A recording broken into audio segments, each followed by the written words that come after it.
I can send you a link. Okay. Great. Okay. Well, thank you again, everyone, for joining us this morning. Day 2 of the workshop, Approaches to Adapting to Alaska's Rapidly Warming Climate. My name is Nicole Schmidt. I'm the Executive Director of the Alaska Wildlife Alliance, and I'm joining through a combination of phone audio and computer audio, dealing with some bandwidth issues this morning. So thank you for your patience. I'd like to recognize that I am calling in from the Tanana lands in Anchorage. And as I give this introduction, I welcome you to throw into the chat your name, where you're from, both the Indigenous land name and if you would like the name that you call the land where you live. Anything else? Okay. I'd like to thank again our sponsors who made this workshop possible. So from the Alaska Wildlife Alliance side, I would like to thank our members whose donations have contributed to the formation of this workshop. We have a number of members joining today, and then some of our board members as well. So thank you very much for your support. We also received support from the Alaska Climate Adaptation Science Center, USGS, EA Engineering, Science and Technology, and the National Parks Conservation Association. We encourage all of the viewers to take a look at the agenda and the website under which you registered, and you can find more information about all of these groups, the work that they're doing, and the contact information if you'd like to reach out and learn more. So thank you very much for your support. Additionally, this climate workshop did not put itself together. We had a great steering committee that has been working on this since last summer. So I'd like to take a moment to thank our steering committee members. We have Mita DeWitt, Jeremy Littell, John Morton, Will Putman, Joel Reynolds, and Sue Rodman. So thank you very much for all of your time and work. And all of the speakers here today are doing it on a volunteer basis. So give an advance thank you to them for their time and putting their expertise towards this topic. And thank you again to the viewers who are joining us so early this morning. We're really happy to have you. Let's do a brief introduction to the Alaska Wildlife Alliance. We are a nonprofit organization that was founded in 1978 by Alaskans. Our mission is to protect Alaska's wildlife for its intrinsic value, as well as for the benefit of present and future generations of Alaskans. We advocate for healthy ecosystems which are scientifically and ethically managed to protect our wildlife in, as you know, an increasingly dynamic world. There's 3 primary goals in our strategic plan over the next couple of years. The first is to ensure the scientifically sound and humane wildlife management of wildlife in Alaska. We're also developing a novel climate change adaptation program, of which this workshop is a key part of. And then we work to inform Alaska citizenry to speak up for wildlife and habitat. So you can learn more about Alaska Wildlife Alliance on our website. I'll have one of my staff members. I'm joined by Andy, Sarah, and Kelsey. They can put that in the chat. Or reach out to me at my email, nicole@akwildlife.org. So a couple of housekeeping items about how this workshop is going to move forward. I wanted to reiterate the goal of why we're bringing everyone together today and tomorrow. That's to really push the boundaries of thinking about how to respond to climate change here in Alaska, and really getting out of our comfort zone when we think about what we can do for climate adaptation. And we are using the Resist, Accept, Direct framework to organize the presentations by themes each day. So this workshop is not about the RAD, as it's called, RAD framework itself, but we're focusing on highlighting new ideas, ways that people are either accepting, resisting, or directing climate change in Alaska. Stop my share here. And so yesterday we talked a lot about accepting.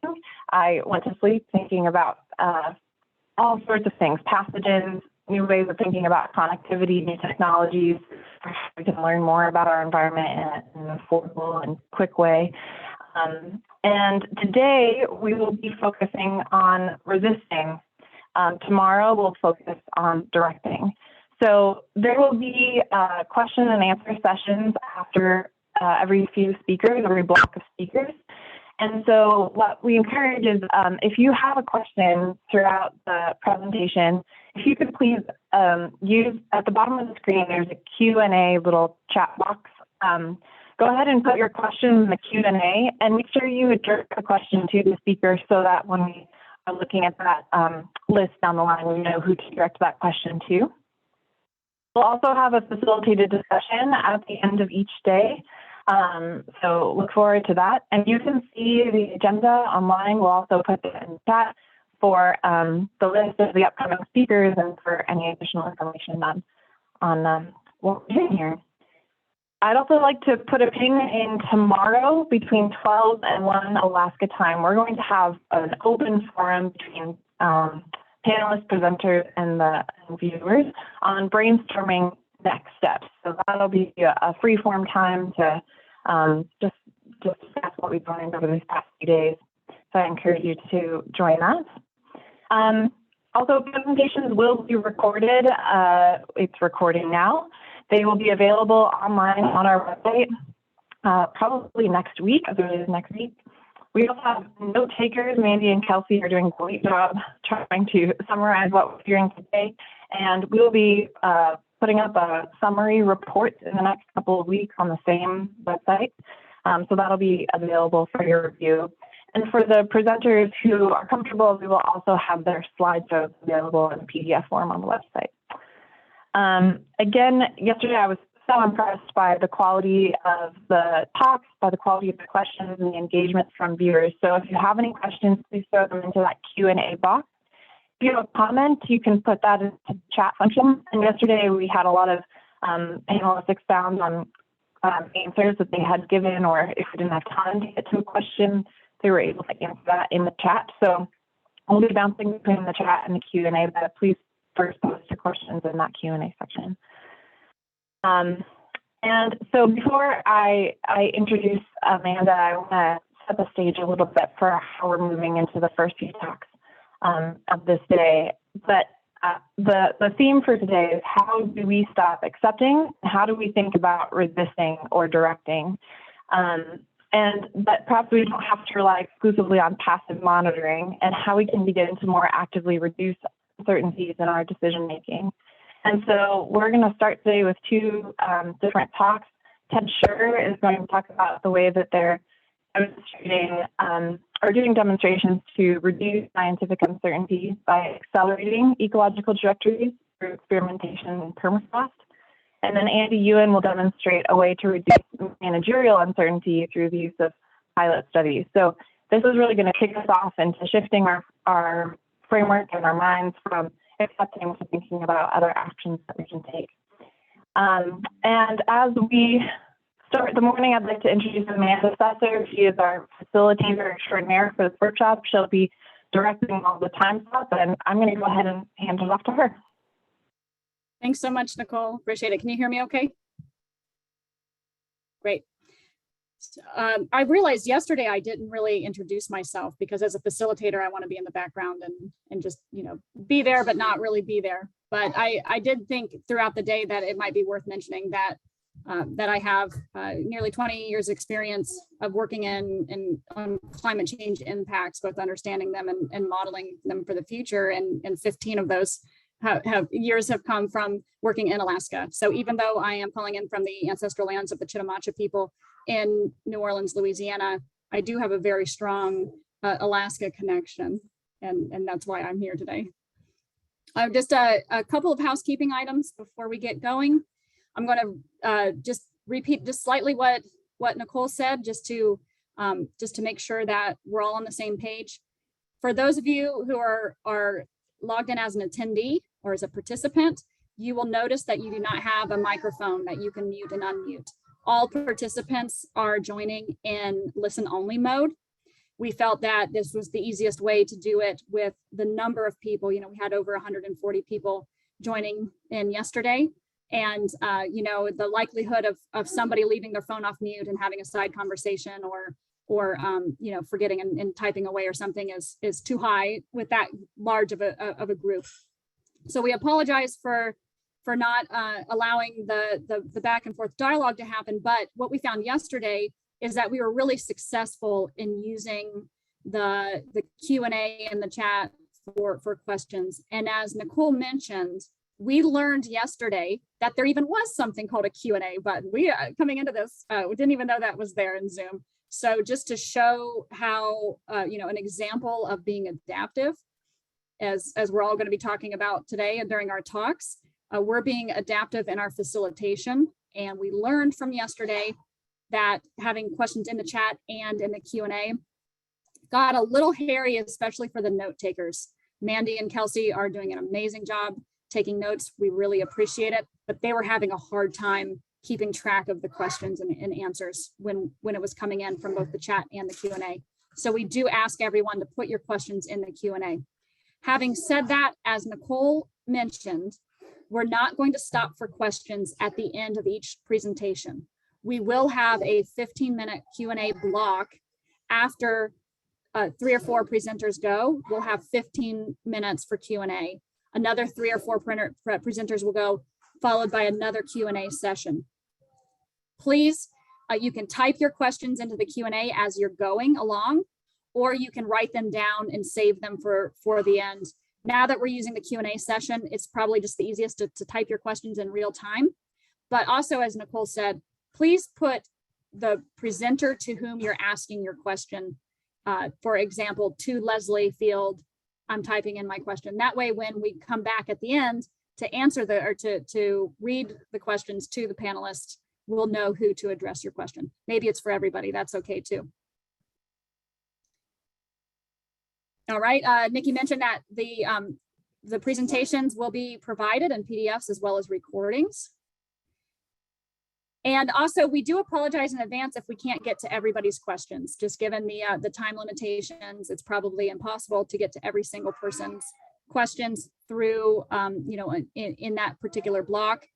And so if we don't get to your question, it's not because we don't value your questions and your input, but it's just a matter of time. So you will, we do ask that you follow up with Nicole or the speaker directly following the meeting. And also tomorrow after the panel session, we do invite folks to stay on who are interested in staying on and continuing to talk more. You're welcome to do so. For the panelists, just some quick instructions. First off, if you are putting in the chat, your default chat is just to go to the panelists, to the host and panelists. So if you want to send a chat just to the panelists, you're good. If you want everyone, all the participants and attendees to see your chat, you'll have to change that to say everybody. I saw that happen a couple of times in the introductions. So just a note, while you're presenting, I will queue you up, I'll give you an introduction, and then I'll pass it to you all to share your screens. I will pop in, I'll have my video off. When you see me pop in with my video, I'm going to give you a 5-minute warning. And if you see my hand come up like this for 5 minutes, if you nod, I'll go away. If you don't see me, I will come in with a verbal cue, 5 minutes. I will also do it at 1 minute. And if I give you a 1-minute warning, even if you still have 3 or 4 slides to go through, please summarize your main takeaway points and pass it off, because we do have an amazing agenda full of wonderful speakers. And we don't want to get too far off schedule. And I do thank you in advance for your punctuality and sticking to the agenda. Any questions before we get going from the panelists?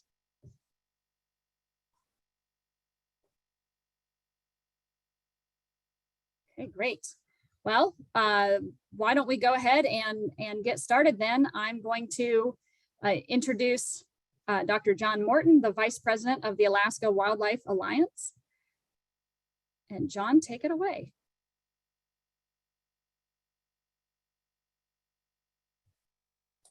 You caught me off guard there, Amanda. I didn't know I was on this morning. I think we're going straight into conversations with, we're going straight into a presentation by Andy, I think. Okay, Ted's I'm sorry, by Ted Schuur. By Ted. Okay, sorry, John. I still had you in the agenda. My fault. You, Hey, that's you probably have perfect some sweat on your because brow. I think I told you guys I needed a couple extra minutes. So if I get a little bit of an early start, that's perfect. You got it. You got it. Yeah. So let me introduce Ted. Sorry about that. Ted Schuur is the Regents Professor in the Center for Ecosystem Sciences and Society at Northern Arizona University. Take it away, Ted. Sure. Thanks, Amanda. Thanks, John. And Amanda, you can probably just give me a 1-minute warning. I don't need the 5 minutes, but yeah, thanks everybody for tuning in today. It was an interesting discussion yesterday, and I look forward to kind of continuing that today. I'm first up, and I might have a slightly different lens than this group, but it's fun to talk to everybody and kind of share perspectives.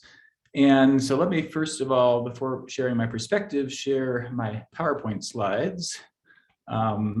So can someone give me a thumbs up if I go into full screen with my title slide? John, I'm seeing you. Okay, Amanda, perfect. Great. In the world of Zoom, we're all used to multitasking, but with multiple screens and stuff, it's still easy to get lost in your own office.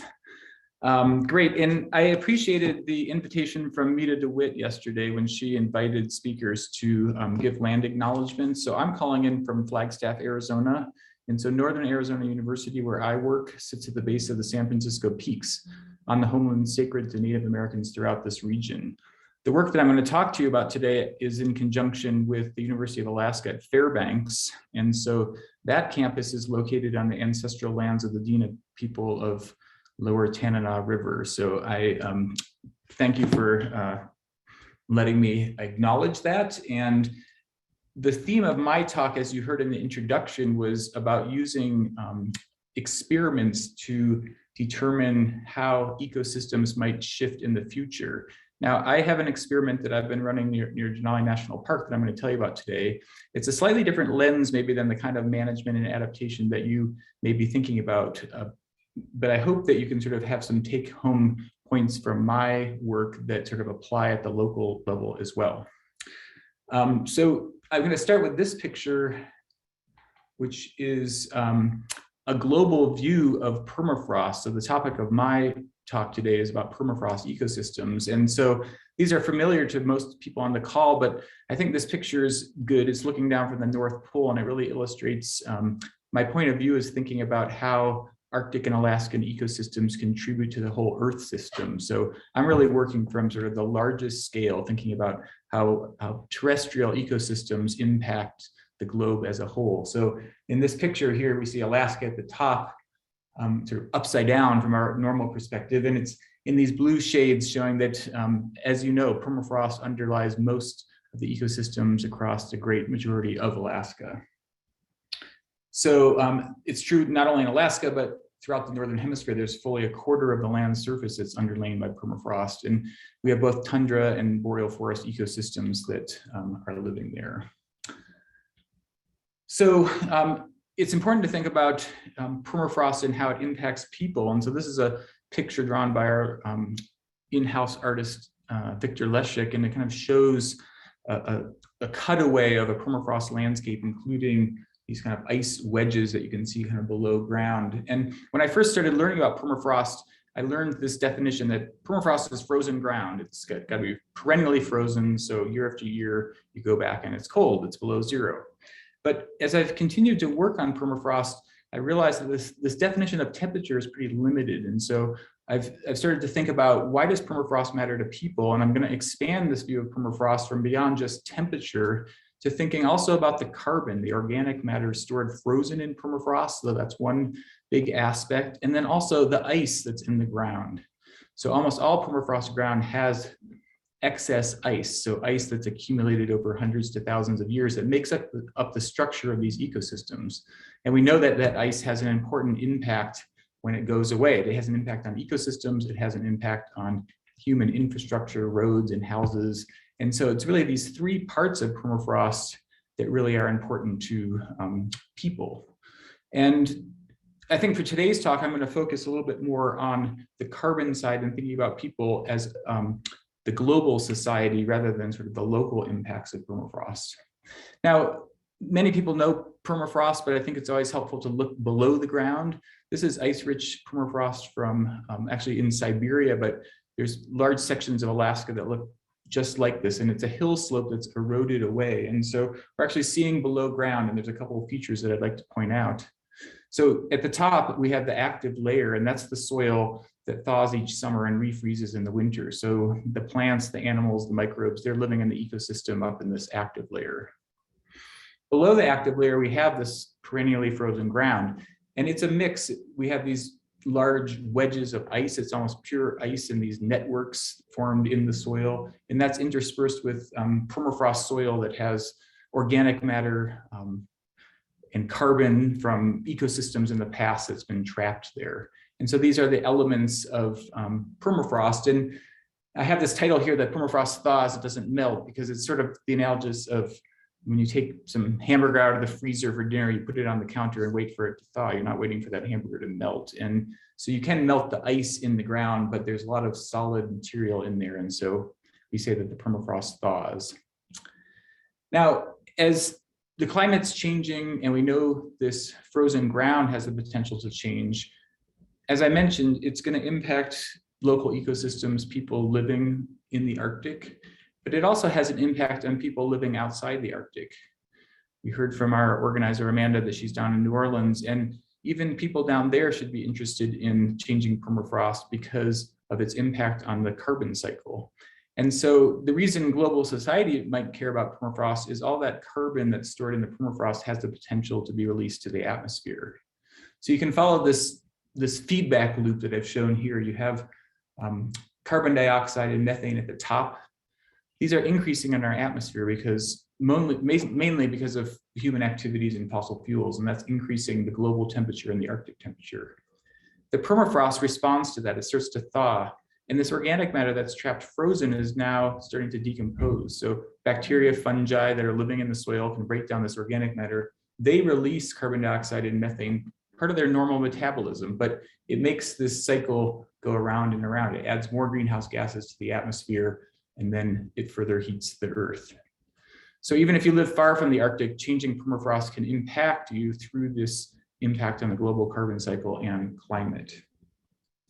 So as a scientist, we're trying to figure out, what is the importance of this feedback cycle? We know the climate's changing due to human activities. How might a changing Arctic impact this even further?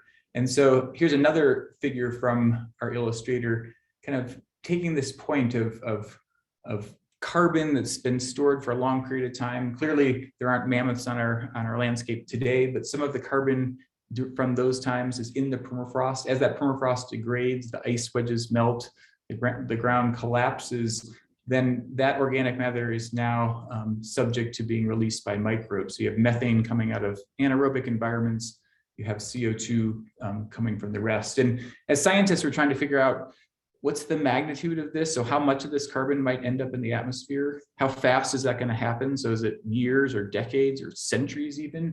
And then what's the relative ratio of carbon dioxide and methane? These are two greenhouse gases that have different impacts on the climate. So it really matters which one comes out.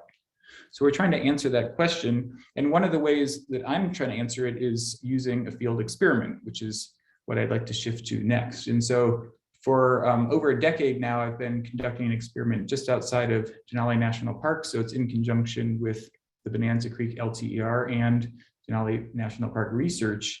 And it's in this 8 Mile Lake study area, a place we call the Acclimate Observatory, and that stands for the Arctic Carbon and Climate Observatory. So this is actually a picture. This white line in the middle is the Stampede Road cutting across. We've been looking at changes in permafrost as they've been happening regionally. So the region is warming already and the permafrost is thawing.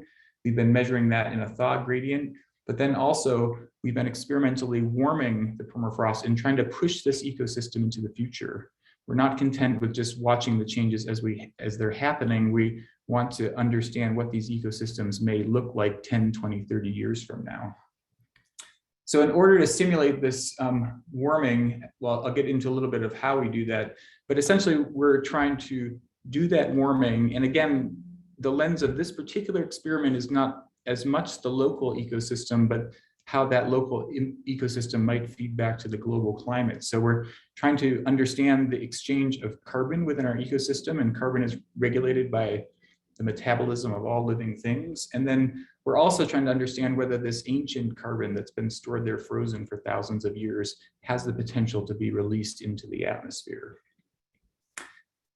Okay, so just a little bit more about the carbon cycle. So a lot of folks on here think about management and the use of landscapes by people and how we manage for that. There might be a time in the near future that we're actually managing ecosystems for carbon. Mostly it's done by academic scientists like myself now, but this kind of information may play a role in the future when we're thinking about carbon stocks and pools and ecosystems as well. So all ecosystems are taking up carbon dioxide. This green arrow here, as plants grow and take it and photosynthesize, taking in CO2 from the atmosphere. So plants get bigger, they add that carbon to the soil as part of the normal life cycle. Carbon is coming from the ecosystem back to the atmosphere directly out of plants and people and animals. We're all respiring CO2 out of the food we eat, but also those microbes, the bacteria and fungi in the soil, are breaking down that organic matter and releasing it. So there's a balance. There's carbon going in and out every year. I mean, every day in the summer, every week and month over a year. And we refer to ecosystems that are taking up carbon over maybe a year as a carbon sink. And that means that more plants grew and took up the carbon than was released. So that would be an ecosystem that's acting as a carbon sink. And in reverse, a carbon source would be an ecosystem where these red arrows, the release is greater than the green arrow. So both are going on at all times, but we're trying to understand, are we taking in more carbon or releasing as these ecosystems change? And I'm looking here at this, what's called an eddy covariance tower. It can measure the input and output of carbon over time in this ecosystem. So that's the basics of the carbon cycle. Like I said, land managers out there, you may be asked to manage carbon in the future. So there's a little basics. Hopefully it taps into things that you already know. So we want to know what this tundra might look like in a future climate. So we know that it's already changing. Alaska's already warmer than it was, but what might it look like in the future? And so out in the middle of the tundra, if we want to warm it up, we're using this sort of a unique approach of putting up what are called snow fences, shown in the top picture. These are 4-foot high fences with this kind of highway netting. And so we put those up in the fall, and in the winter, snow falls there and then is blown around by wind. And downwind of these fences, we accumulate a pack of snow. And so we have these fences replicated across the tundra. They're about 30 feet by 30 feet, and we get a pile of snow that actually keeps the tundra warmer in the winter. So the snow here acts like an insulating blanket and keeps the tundra warmer compared to the control plots that are away from these fences. Now, we want to keep the tundra warmer. That's our simulation of a future warmer world. We don't want that extra water going in, and we don't want spring to come any later. So in springtime, we actually go up there and shovel away this extra snow. So we keep the blanket of snow on in the winter that keeps things warm, and we remove the snow, and so spring comes to our warming plots the same as our control plots. Removing the snow is always interesting. You can see this is right at the end of March. This was actually a very low snow year. You can see the control plots don't have any snow, but there's still this drift of snow, but we basically chop it up and remove it. In this particular year, it had gotten so warm and it would freeze that we resorted not just to shovels to get rid of our snow, but to alternate forms of equipment. And every year is different, but every year we get a drift of snow that keeps these ecosystems warmer.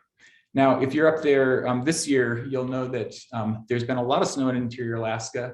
This is a picture from January of this year. And if you remember those 4-foot high snow fences, here's an individual standing right next to a corner of one. So this is an interesting year where we have so much snow that it's kind of everywhere, and shoveling is going to be very interesting at the end of March. So if you have any spare time and you're looking for something to do this upcoming spring, you can meet me here with your shovel, and I'd invite you to help us in our experiment. Let me show you a couple results. I'm not going to go into everything, but the point is that we're pushing this ecosystem along. We think the climate's going to warm in Alaska. Now here we've warmed it in our experiment. Okay, so on the left-hand side, you have a picture of our warmed plots. There's these boards. These are boardwalks. So when we access our plots, we don't want to walk on the tundra. So we installed boards there. We have these chambers. We can measure this carbon exchange that I told you about. You can see the difference between the left-hand picture in 2009 and then the right-hand picture in 2015. You know, we're starting to get this kind of collapsing of the ground. So the boards go from being all nice and straight when we put them out to kind of like collapsed by 2015. So it's like 5 years of warming. I'm going to show you the next picture. This is my son, Julian, helping me one day in the field. He's standing on one of these boardwalks. The reason he's holding his hand out there is that outside of the warming plots, the level of the ground is about level to his hand. So you can see that where he is maybe a couple of feet lower down than compared to outside our warming plots. And then if you go a few years later, here's my graduate student, Allison, doing the same thing, and she's not a short person, and so now she's holding her hand out because the ground is collapsing further. And so as we're warming this ecosystem, we see that it's not the changes that are happening to the plants and the animals that would live there are not just a function of the temperature. We've kept it warmer, but now we're starting to melt the ice in the permafrost. And when that ice turns to water and leaves, the whole ground collapses down. You have this subsidence as a result of just this warming treatment that we gave you. This is a more extreme plot out of all of our replicate plots. We're even seeing the water table of the ground has collapsed that much, but it's essentially a sort of secondary feature of this experiment that we might not have predicted from like a model by itself. So let's take a look at a data slide. And this is showing you on the bottom the active layer thickness. So this is the summertime thaw. And on the y-axis is the water table in relation to the ground surface. And so these open symbols sort of on the left-hand side show you where the experiment started. The active layer was about 50 centimeters. The water table was always in the soil down below the surface. The solid is where we've ended up. And so the plots that we've warmed have gotten a lot warmer. So now we have our thaw depths 150, 200, 2 meters down in the soil. So that's how far we've thawed the permafrost.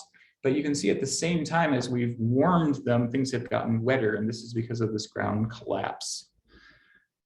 So the study plots became warmer and wetter. And the other thing that's kind of interesting here is that, you know, these open symbols are the, you know, initial measurements.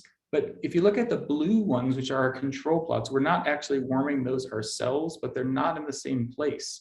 And we have to remind ourselves, usually when we do an experiment, we think our control is untreated, but the whole world is warming. So it's sort of interesting to see in our data that even the control plots are shifting, albeit when we do that snow treatment, it has a much bigger effect.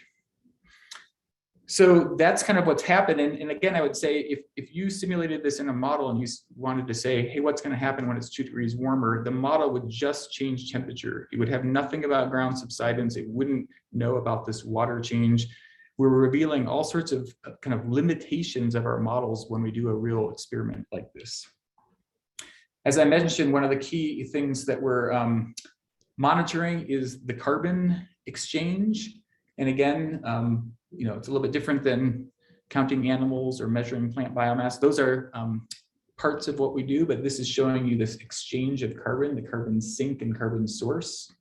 So these measurements come just from the summer, and I have the control plot from the beginning of the experiment to 2020 here. And then I'm going to just direct you to the soil warming. That's the blanket of snow. And I'm just showing you the summertime measurements. And so we know that the tundra's green, it's taking up carbon in the summer, so the points are above 0. But what I want you to look at is the sort of shape at the curve here. So we can look at what's happening in the control plots and what's happening where we've thawed the permafrost. As I mentioned before, the control itself is changing. So it was taking up more carbon initially and then kind of flattened out. But then if we look at what happened in the warming plot, initially the plants became happier. They liked the warmer conditions. They grew more. And so this line increases at first, but then you can see the whole thing crashes apart. And that's the ground subsiding. And now the plants that were there don't like the conditions. Their uptake of carbon is decreasing. And so they can't keep up. And this line goes all the way down to the 0 line. And so what that means is in a summertime, even though the plants were still kind of growing, the release out of soils was more than anything that the plants took up. So the ecosystem's already starting to release net carbon into the atmosphere. And if we add on additional releases that were happening during the winter, the whole system now is transferring carbon to the atmosphere, kind of as we hypothesized. Again, we can challenge these with our models and find very different patterns because of the what's happening in reality as we warm compared to how the models are viewing it. Okay, so let me just say we can measure, this is the carbon dioxide leaving the system. We can also directly measure the amount of carbon left in soils. So it's directly saying, hey, if we think that a lot of carbon's left, did it come out of the soil pools? And you can see here in the first half of the experiment that we were losing carbon directly out of the soil. So some of that was going up in greenhouse gases, but what we also found was that we couldn't account for all of the soil loss in those gas measurements. So the implication is that not only is carbon being lost to the atmosphere as greenhouse gases directly, it's also being washed away in the water. So those dark waters that we saw in the pictures before contain dissolved carbon that are moving into the streams. And that carbon can be released as carbon dioxide and methane elsewhere, sort of in the stream and the lake system. So it's what we call a lateral transfer of carbon as well. So we directly can see that. We see that the rates of loss are big. So again, it's a carbon source. We're taking that frozen carbon out of the permafrost. We've thawed it. Now it's moving up directly into the atmosphere as gases, and it's moving laterally in water out of our ecosystem. Primarily that loss, we narrowed it down to sort of the middle and deeper part of the soil profile. And this was the part that was initially in permafrost at the beginning of this experiment. It's now thawed, it's not frozen anymore. And so the activity of those bacteria and fungi is enough to remove that carbon. Okay, so I want to just spend the last couple minutes kind of taking that information and expanding it. As I mentioned, we like to do an experiment in one place, but we'd really like to know the big impact of it all. And so this is a picture of me in the field with my older daughter who helped me make some measurements this past summer. So the reason we're doing an experiment at all is we're trying to imagine what these places will look like in the future. We want to know beyond just one place in Alaska, we want to know how the whole permafrost region is going to change. And so I actually direct a group called the Permafrost Carbon Network, where we try to take information from experiments, measurements, and models and add up essentially the response of ecosystems everywhere to understand the full impact on climate, that initial question that I referred to.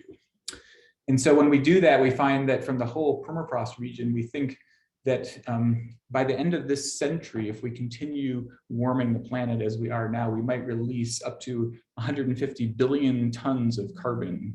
So this is out of the soils everywhere. Even though plants are still growing in the north, they can't keep up with the soil loss. And this loss, if you put it all in the atmosphere at once, it'd be equal to about 75 parts per million of CO2. So the current atmospheric CO2 is about 420 parts per million. So this is a big amount that could come out of the extra and essentially add to what humans have already put in the atmosphere.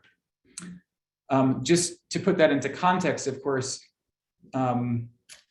it's kind of like we talk about deforestation putting carbon into the atmosphere. Arctic carbon could be sort of a similar magnitude, another biospheric source kind of adding carbon to the atmosphere. Of course, if we look at the whole climate change question, it's still humans burning fossil fuel that's the trigger of all this, and it's still the big amount. So the Arctic emissions will sort of add to the problem, but not cause sort of something that's running away from what people are already doing. Last slide, and this is a model projection, and it's not of carbon, it's just of permafrost. And so sometimes I talk to people outside the Arctic and they say, oh, isn't the permafrost already gone? Didn't it already melt? And I try to tell them that really the future of permafrost depends on what people do. And so we have these different pathways. We heard about these yesterday, the amount of carbon emissions that people might release into the future. And so we have carbon emissions on the low end that limit global warming below 2 degrees.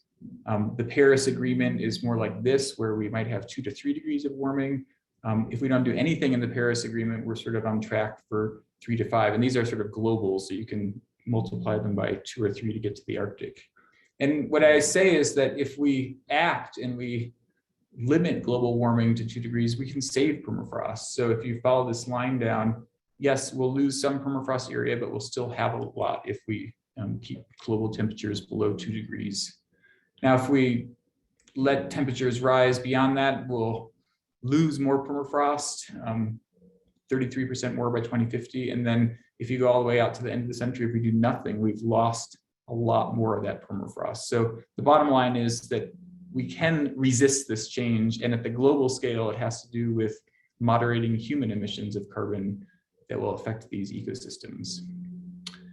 So Amanda, I see you came back, and that is actually my last slide. So I'm happy to pass it back to you at this time. Great, thanks, Ted. We actually have some breathing room today because I had mistakenly kept John Morton's presentation in my working agenda. So, oh, okay. so yeah, I was pretty generous with your time. And if anybody else needs a couple of extra minutes this morning in the morning block, it's okay. You know, I mean, obviously we don't need to go on for 45 minutes, but we have a little bit of breathing room, which is nice to have in an agenda. So thank you very much, Ted. That was an amazing overview and from really what turns out to be a lifetime of work on your part. Yeah. Right, next up, we have Andy Yuen, the U.S. Fish and Wildlife Service project leader for the San Diego National Wildlife Refuge Complex. Good morning, everyone. I wanted to talk about a project that we've implemented at the Seal Beach National Wildlife Refuge. It's the first Pacific Coast application of a thin layer sediment augmentation project. And I am calling from the traditional and ancestral lands of the Kumeyaay here in Southern California. And Andy, we see your slide deck still. We don't have you in presentation mode. Okay, hang on. Let me put you in presentation mode. Is there, can you see it now? Not yet. Worst case, we can just go with this. It's not, we can still see your slides, but if we can see them bigger. Do you have two monitors up? I do have 2 monitors. I think you're, if you share share your other screen. I see. Than the one you're sharing now.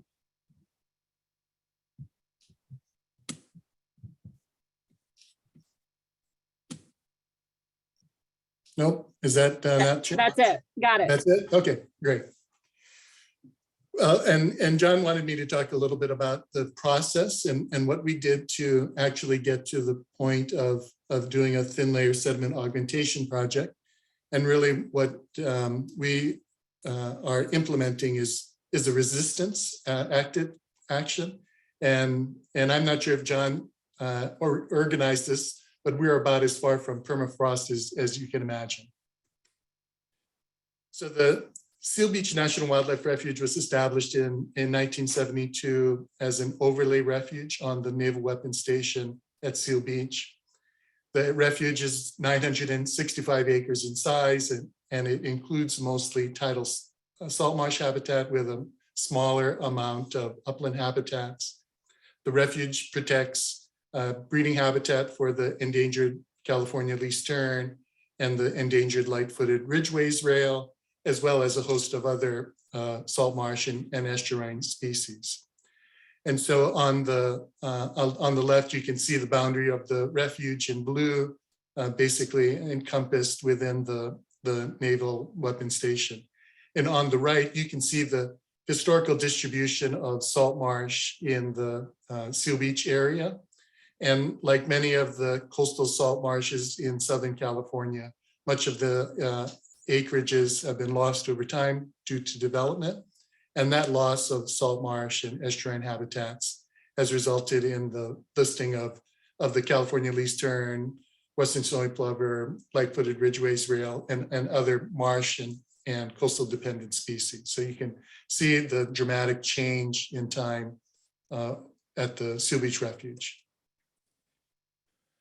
Field observations of the refuge over time by many longtime observers and the then refuge manager Kirk Gilligan could see that the changes at the Seal Beach Refuge were occurring over time and in a rapid fashion.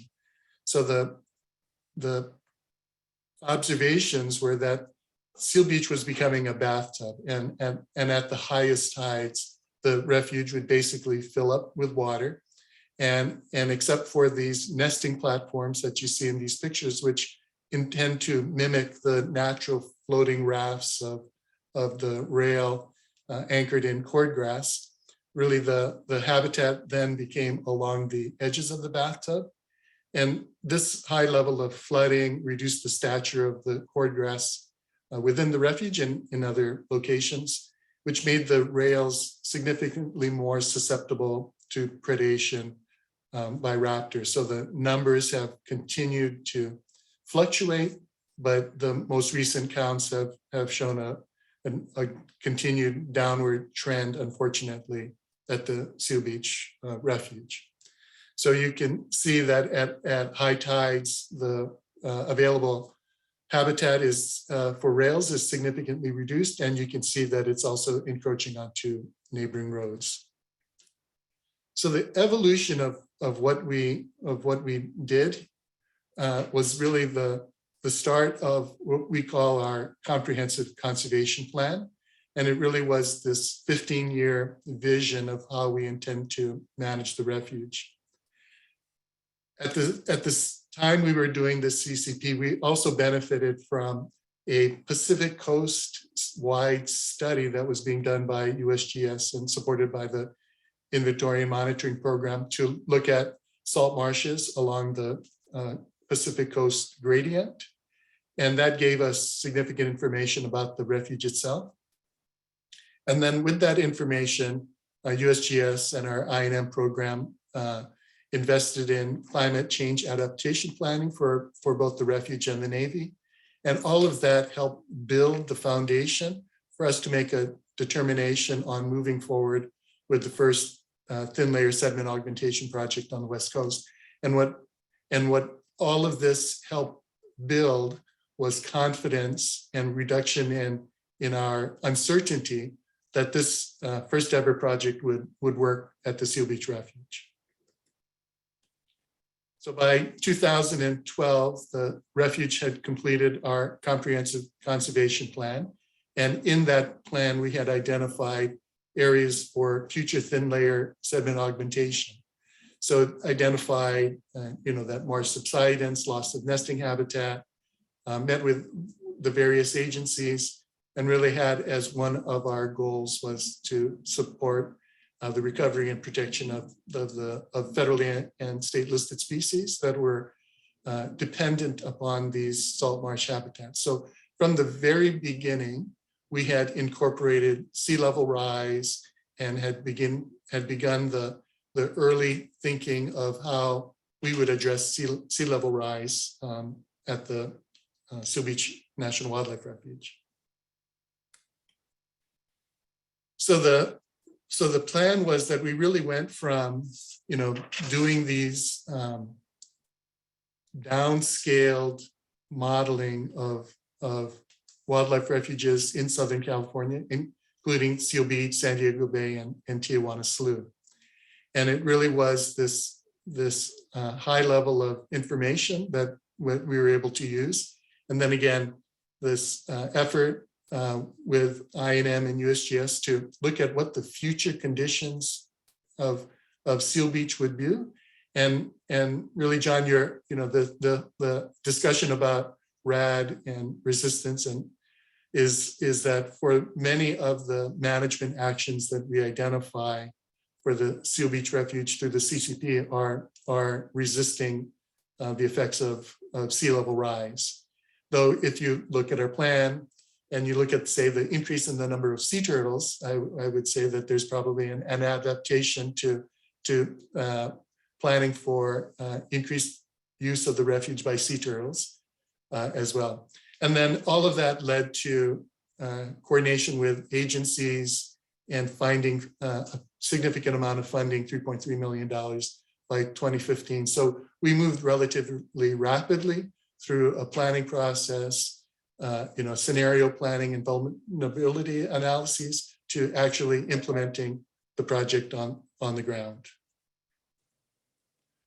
So we have as really one of the fundamental pieces that gave us confidence was the work that was done by USGS and others at the Seal Beach Refuge, as well as other coastal refuges, where they did detailed studies on elevations, vegetation, tidal flow, sediment flux, and that gave us really a strong understanding of the conditions at Seal Beach. So you can see on the lower left-hand corner, all of those dots are sampling points. They did a very detailed digital elevation model. We were able to include vegetation sampling. So we had very understandable distributions of vegetation across the elevations of the refuge. And then with the water monitoring, we were able to understand the changes in inundation, which of course drives then the plant communities we see at these salt marshes. And as a result of all of that work, it turns out that of the coastal salt marshes that were studied, Seal Beach had the lowest mean elevation and the lowest mean elevation relative to mean high water out of the many Southern California and California marshes that were studied. And this was, the start of the realization and the scientific background studies that led us to recognize that we have, beyond the field observations, the work by USGS and these measurements were indicating that we had significant sea level rise issues at Seal Beach. And much of this change is due to a multiple of factors. On the left, you can see how highly urbanized the watershed for the coastal refuges and Seal Beach and the coastal wetlands. The intense urban development in this watershed also resulted in significant channelization and flood control projects in the urban watershed. So basically, there is very little freshwater and sediment input into Seal Beach. On the right, you can see what the area looked like in 1922, a significant change over time as that watershed has developed. And so it is now highly isolated, very little opportunity for sediment input to keep pace with sea level rise. And of course, we have the inexorable rise of sea level based on NOAA tide gauge studies. You can see the trend over time, of course, like everywhere else, is an increasing level of sea level in and around the Seal Beach area. Again, further providing the evidence that sea level rise was in fact a significant issue for us. And then, based on field observations and actual measurements by John Takakawa and others from USGS, it turns out that subsidence as a result of extraction of underground fluids was resulting in subsidence along this stretch of the coastline. And in fact, at the Naval Weapons Station, which surrounds the refuge, they were subsiding at the rate of 4 millimeters a year.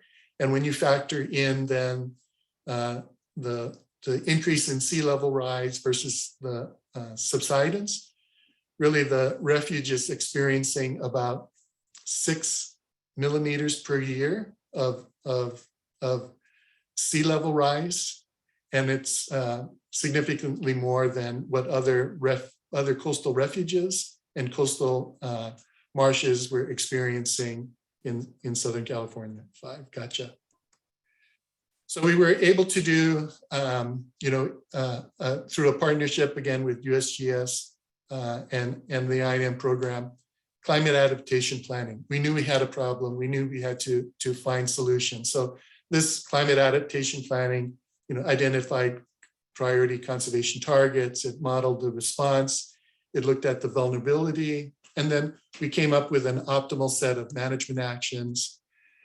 We had originally depended on SLAM to do the sea level rise. There was, of course, a much more sophisticated model called Warmer that we used to model changes to salt marsh habitats at Seal Beach. And through that modeling, you can see that the change over time is pretty dramatic, that Seal Beach basically goes to subtidal to mudflat habitats in 50 to 60 years, and by 2100, or so, it is entirely subtidal. So the modeling again indicated that we had to make some adjustments. As a result of the planning, we identified a range of management actions, and in that top 5 was the sediment augmentation model, sediment augmentation effort.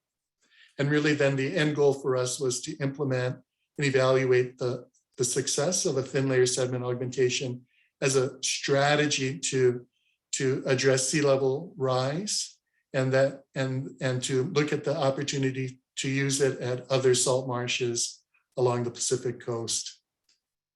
And there is then an entire other story about how we were able to quickly move through the permitting, planning, and implementation process to add about what was about 8 acres of fill on top of an existing salt marsh, and an initial accretion of about 7 inches. So through early planning as part of our conservation plan, the in-depth studies that were conducted by USGS, the sea level rise scenario and vulnerability analyses led us to determine that, yes, we could successfully implement a thin layer sediment augmentation project, the first ever on the Pacific coast at the Seal Beach Refuge. Thank you.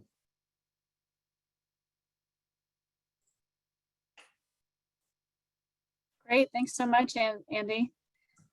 We do have some time now. We're going to go straight into a question and answer session. So there's going to be only 2 presentations before the question and answer session this morning, and then we're going to go into another topic with quite a few more speakers before then we'll have a question and answer session.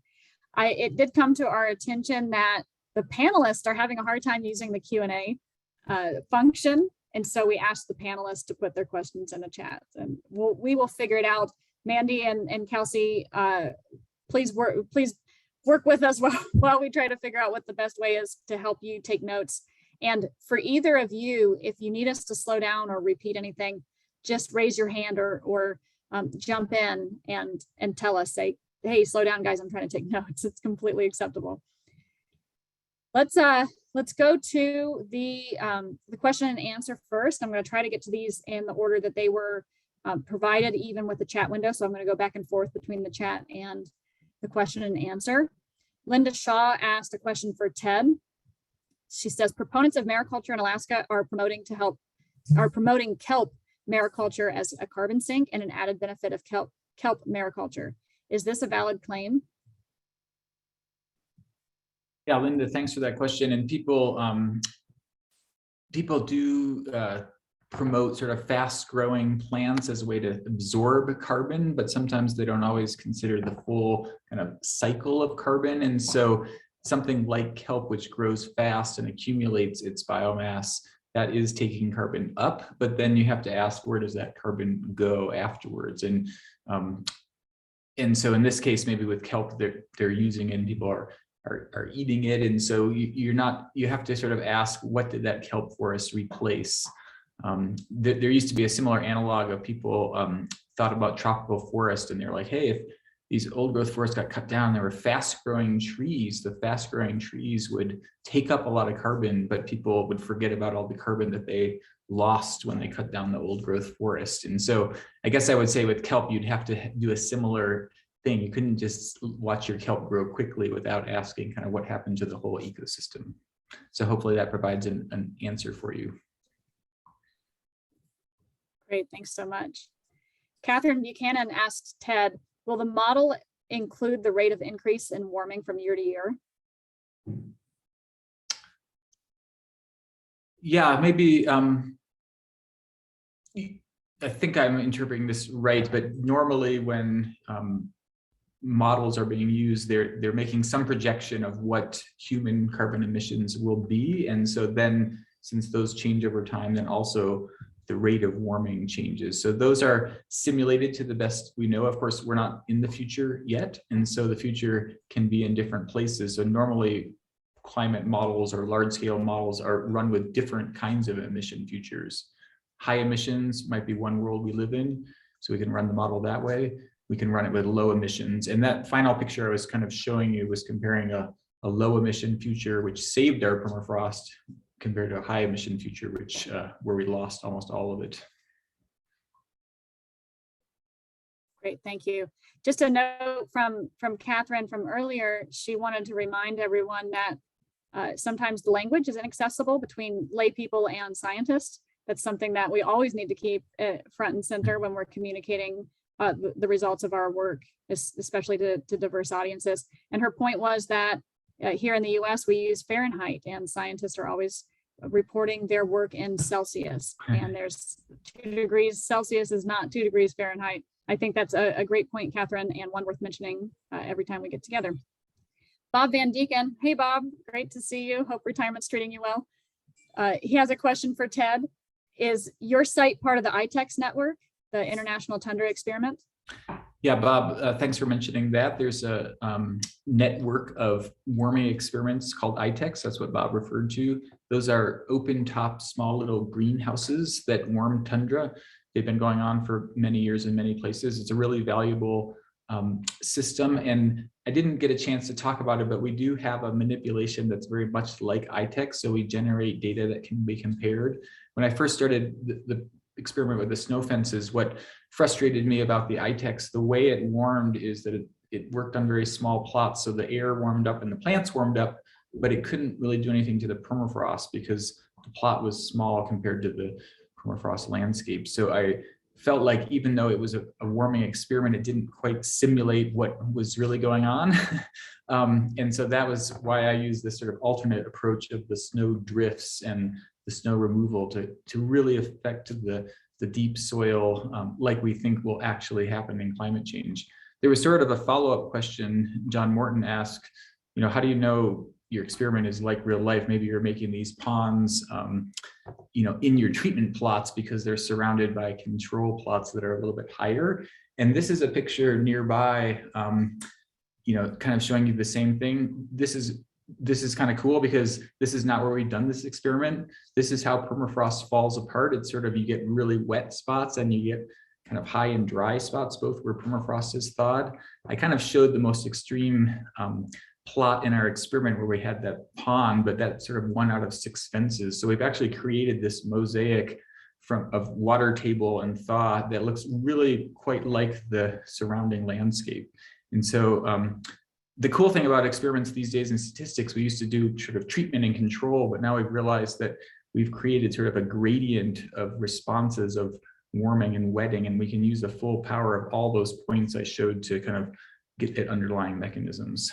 So I answered a couple questions there with with hopefully one picture, and I'll pass it back. Great, thanks, Ted. Yeah, so John said, was that you were also getting John's question there in the chat specifically, or do you want me to? Yeah, sorry, that was a chat question that I sort of picked up on. Kind of and sort of the heart of it is like, is the warming experiment like we expect permafrost to be thawing, as the climate warms? And I argue, yes, it is. Yeah. Yeah, and so again, guys, so I guess John's question is a little more nuanced than that. This is John Morton. What vegetation changes have your treatment plots experienced? Are you concerned that your treatment plots are pooling water because they are essentially surrounded by increasing elevated landscape, which is the control? Yeah, and sorry, you're right. That second part was what I was talking about. Like, do we see little ponds elsewhere? But John, you asked about vegetation, and I really glossed over everything when I talked about carbon as this integrator. But what we actually record are plant species composition changes, and so we see sort of classic shifts that have been documented by others. I see Terry Chapin here, but sedge tundra gives way to shrub tundra as you warm. In the wettest spots, there's a lot of things dying and there hasn't been recruitment back. I mean, one thing that has struck me is that we could imagine a new ecosystem forming here, maybe aquatic sedges in these little ponds, but it's a really slow process. I thought there'd be more kind of recruitment of new plant species as we have this disturbance, and that's taking a while. And what the implication of that is that it takes new plants to regain carbon. So it's probably that the system will keep losing more carbon faster than it can regain for quite a while here. And a follow-up from Seal Smith. Are we already seeing effects similar to your simulation in Denali occurring further north in Alaska? Is that slumping, then thermokarst formation followed by significant land collapse? Yeah, so maybe the heart of that is, where is this happening? So I said it was happening near Denali, and really this kind of permafrost thaw is happening all over the permafrost region, all the way from the North Slope to interior and on all continents. I think people initially, maybe 10 years ago, thought the cold permafrost of the North Slope would be more resistant. But of course, it makes sense where, it had its balance with a thaw layer that was thinner, and that's increasing even in the high Arctic islands. So we're seeing these kind of collapse features really everywhere we look, from cold permafrost to warmer permafrost in the interior, everywhere as the Earth is warming. Great, thank you. I've got two questions here for Andy. One from Linda Shaw. Have you done the thin layer sediment augmentation yet? Yes, we started in 2015 and had a 5-year monitoring program. So we've now completed the thin layer augmentation, completed our final report, and would be happy to share the results with others. Great, and a follow-up to that from Seal Smith. Could you explain more about how the thin layer sediment augmentation was engineered? Will this intervention apply to current or nonlinear 1 foot sea level rise projections, 1 foot plus sea level rise projections? Right, so I didn't include any of the great photos of the sediment actually being sprayed out across the surface of the marsh. So we had a partnership with Orange County Parks that happened to be dredging their small boat harbors. It's that kind of partnership that led the Refuge to take advantage of that sediment, and then what part of the study was looking at different nozzles and applications of dredges to spray material onto the salt marsh, and it will likely have broader application to other salt marshes just based on what we've seen. Though in our case, we had a higher amount of sand than what we had expected. We were hoping for more marsh mud rather than sand, and that has slowed the recovery of salt marsh species into the site that was filled. Great. Okay, so we're gonna have to move forward, but one more question from a panelist, Ted, from Don Magnus. Ted, is anyone asking whether a grazer like wood bison could slow the thaw, a Pleistocene Park approach in Alaska? Yeah, and I think there's going to be a great presentation on the Pleistocene Park approach a little bit later this morning. I think Terry Chapin may be giving that, but so I'll maybe punt on it. I think my personal view is it's hard to think of widespread change that can be applied in sort of a management way to kind of resist this. So I guess I was promoting at the end, resisting this change by thinking about human carbon emissions at the global scale. That's really different than, of course, a manager trying to preserve permafrost in a certain place. But I'll let Terry kind of give his thoughts on that later in the day today. Okay, great. Well, that's a good segue into our next session and block of presenters. I do apologize that we couldn't get to everyone's questions. If we do have time at the end, by all means, we will come back. So don't be afraid to keep your questions coming for Andy or Ted. We can always come back and revisit them. Or, like I said earlier, we can facilitate those conversations offline. Next up, we are, the next block of presenters are focused on the topic, can we resist at scales other than local? That was such a great segue from that we just heard from Ted just a second ago. But first up, we have Chris Krenz. He is going to be presenting with his co-authors, Tony Kavalok, Ryan Scott, and Tom Paragi. And Chris is the Wildlife Science Coordinator at the Alaska Department of Fish and Game Division of Wildlife Conservation. Thank you Take very it away, much. Chris. Can you hear me okay? Sounds great. Thank you. Good morning from the state capital of Alaska, Juneau. I am in and live on Tlingit land. This is the home of the Akwon, who are the indigenous people of this land. Alaska Native people have been and continue to be integral to the well-being of our community. I'm grateful to be part of this community and to honor the culture, tradition, and resilience of the Tlingit people. Gunash. Thank you for this opportunity to participate in and learn from this workshop. In this presentation, I will provide an overview of state wildlife management in Alaska. Thanks for the introduction. As was noted, my co-authors are Tony Kavalok, Ryan Scott, and Tom Paragi. We work for the Division of Wildlife Conservation in the Alaska Department of Fish and Game. This presentation is specifically on wildlife and focused primarily on game species management. The talk is also just on state management and does not include information on the Federal Subsistence Board. While we are giving this presentation within the workshop's resist section, this is a broad overview of state wildlife management. Understanding the scope, scale, process, basis, and structure of the management regime is important context for considering various approaches to adapting to climate change. The last portion of this presentation will consider climate change and the RAD framework. The people of Alaska agreed upon our Constitution and elect representatives to develop and implement statutes.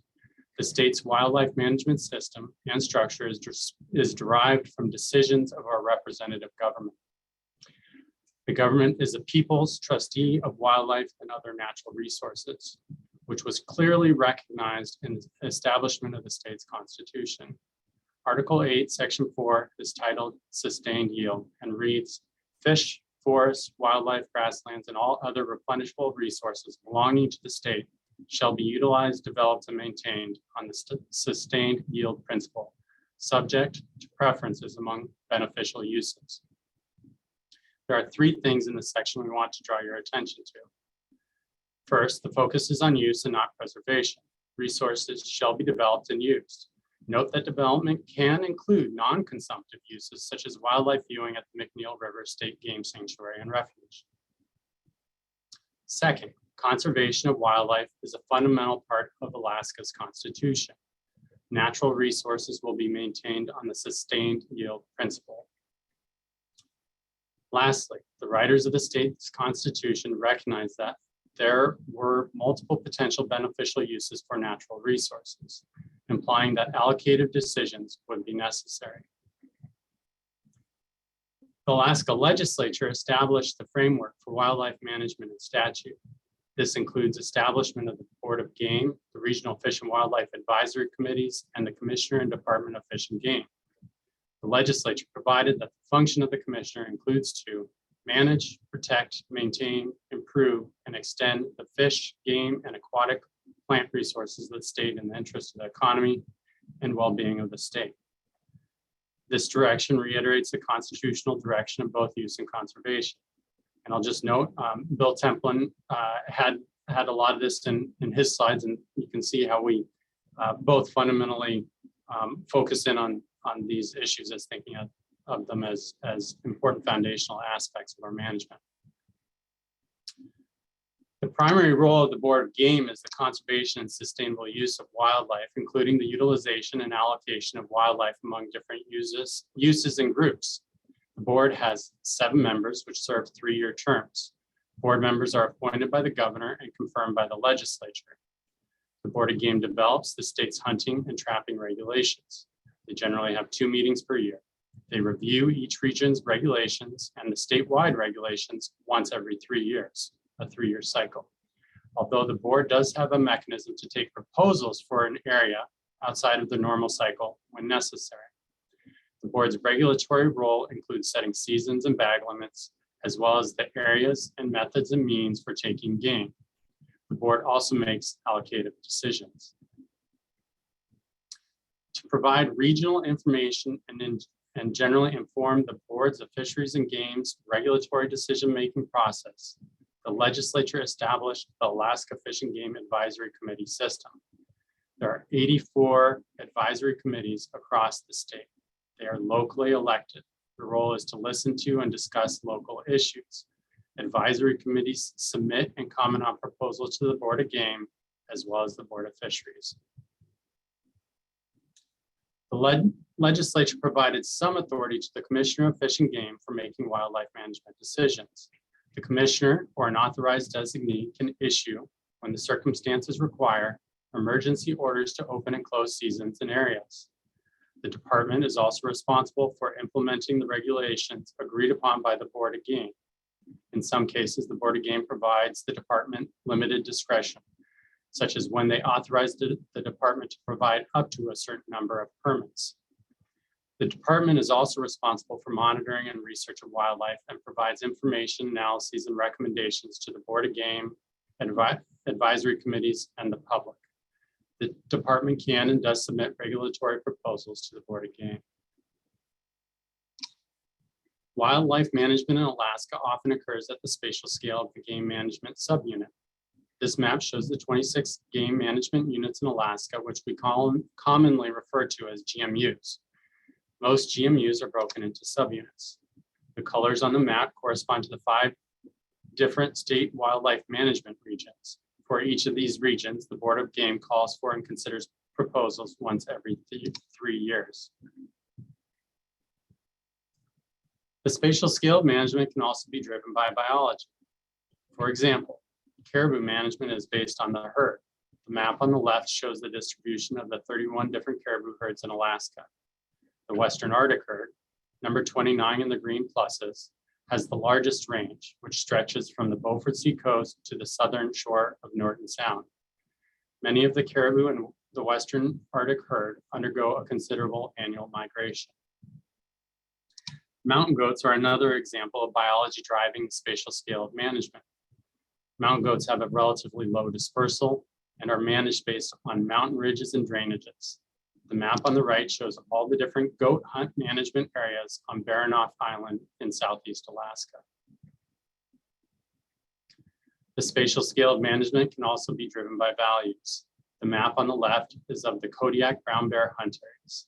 The impetus for establishing these areas was to better disperse hunting pressure across the archipelago to achieve more trophy-sized bears. The dispersal of hunting pressure has also led to uncrowded hunting conditions that are sought after. The map on the right shows the area closed to hunting along the Juneau Road system, which was put in place for safety and to avoid conflict. The temporal scale of wildlife management is on a relatively quick pace compared to climate changes. The Board of Game reviews management measures across the state on a 3-year cycle, as I've mentioned. Each of the biologists responsible for a game management area reviews, reports on, and updates each of their area's species management plans on a 5-year cycle. Department biologists can make quota adjustments on a yearly basis where the Board of Game has delegated that authority. And lastly, the Commissioner's emergency order authority essentially enables for in-season management. For example, The picture on the right shows a Macomb herd caribou that was harvested. Harvest on that relatively small caribou herd is closed by emergency order when the yearly quota is reached. I personally find it helpful to think of wildlife management in terms of supply and demand. The supply in this analogy is the harvestable surplus of wildlife management, the HS on the slide. It is the amount that can be sustainably taken from the population each year. The demand in this analogy is the amount of interest or desire that hunters or trappers have in harvesting animals from a given population. It's the D on the slide. When the desire for harvest from a population is far less than the harvestable surplus, Alaska wildlife management tends to become less restrictive to provide increased opportunities to use that resource. When the desire for harvest from a population is greater than the harvestable surplus, management responds to limit efforts so that harvest is kept at a sustainable level. There are many tools used to limit effort, which include draw hunts, quotas, harvest restrictions, and limiting the length of the hunting or trapping season for a population. In Alaska, if there is low harvest of an ungulate population that is important for human consumption, then the Board of Game must consider intensive management, but the Board of Game is not required to authorize it. Intensive management is aimed at increasing the harvestable surplus of a population by manipulating ecological dynamics. The intensive management law specifically directs the Board of Game to consider active management of habitat and/or predation as tools. A few overarching points on Alaska state wildlife management. The management framework and process are a product of representative government. The management focus is on sustainability and use. There is an emphasis on regional input for informing the process. Alaska's wildlife management is a public process that is adaptive, flexible, and evolves over time. Now on to the climate change and RAD framework portion of this presentation. One of the difficulties I have in wrapping my head around climate adaptation is that climate changes generally occur at a broader spatial and temporal scale than wildlife management. Ecological changes being driven by climate change tend to occur over broad areas and over long time periods. For example, shrubification and changed fire regimes are occurring across broad areas of Alaska. Those changes are also occurring relatively slowly compared to the Board of Game's 3-year cycle. Similarly, range expansions are occurring, but they are happening relatively slowly in comparison to the timeline for most management decisions. Climate change is not just a gradual directional change, of course. It is also causing an increase in extreme events. The picture on the right is of a Sitka black-tailed deer on the beach during a year with extreme snowfall that led to a considerable die-off in that area. Extreme events can be positive or negative, but in terms of management, the primary concern is failed recruitment and die-offs. Wildlife management tends to respond quickly to these changes with emergency orders used to limit harvest. On a somewhat longer time scale, the Board of Game may implement further harvest restrictions. And if successive years of difficult winters lead to longer-term problems, intensive management measures may be used in an effort to return populations to higher levels. Most of the climate change specific Board of Game proposals have been with regards to the timing of the moose season in central and western interior Alaska. The proposals highlighted several concerns with having warmer Septembers. Meat care becomes more difficult. Delayed leaf fall makes it more difficult to spot moose. And warmer weather may decrease moose movement, although ADF&G was unable to document this with collared moose.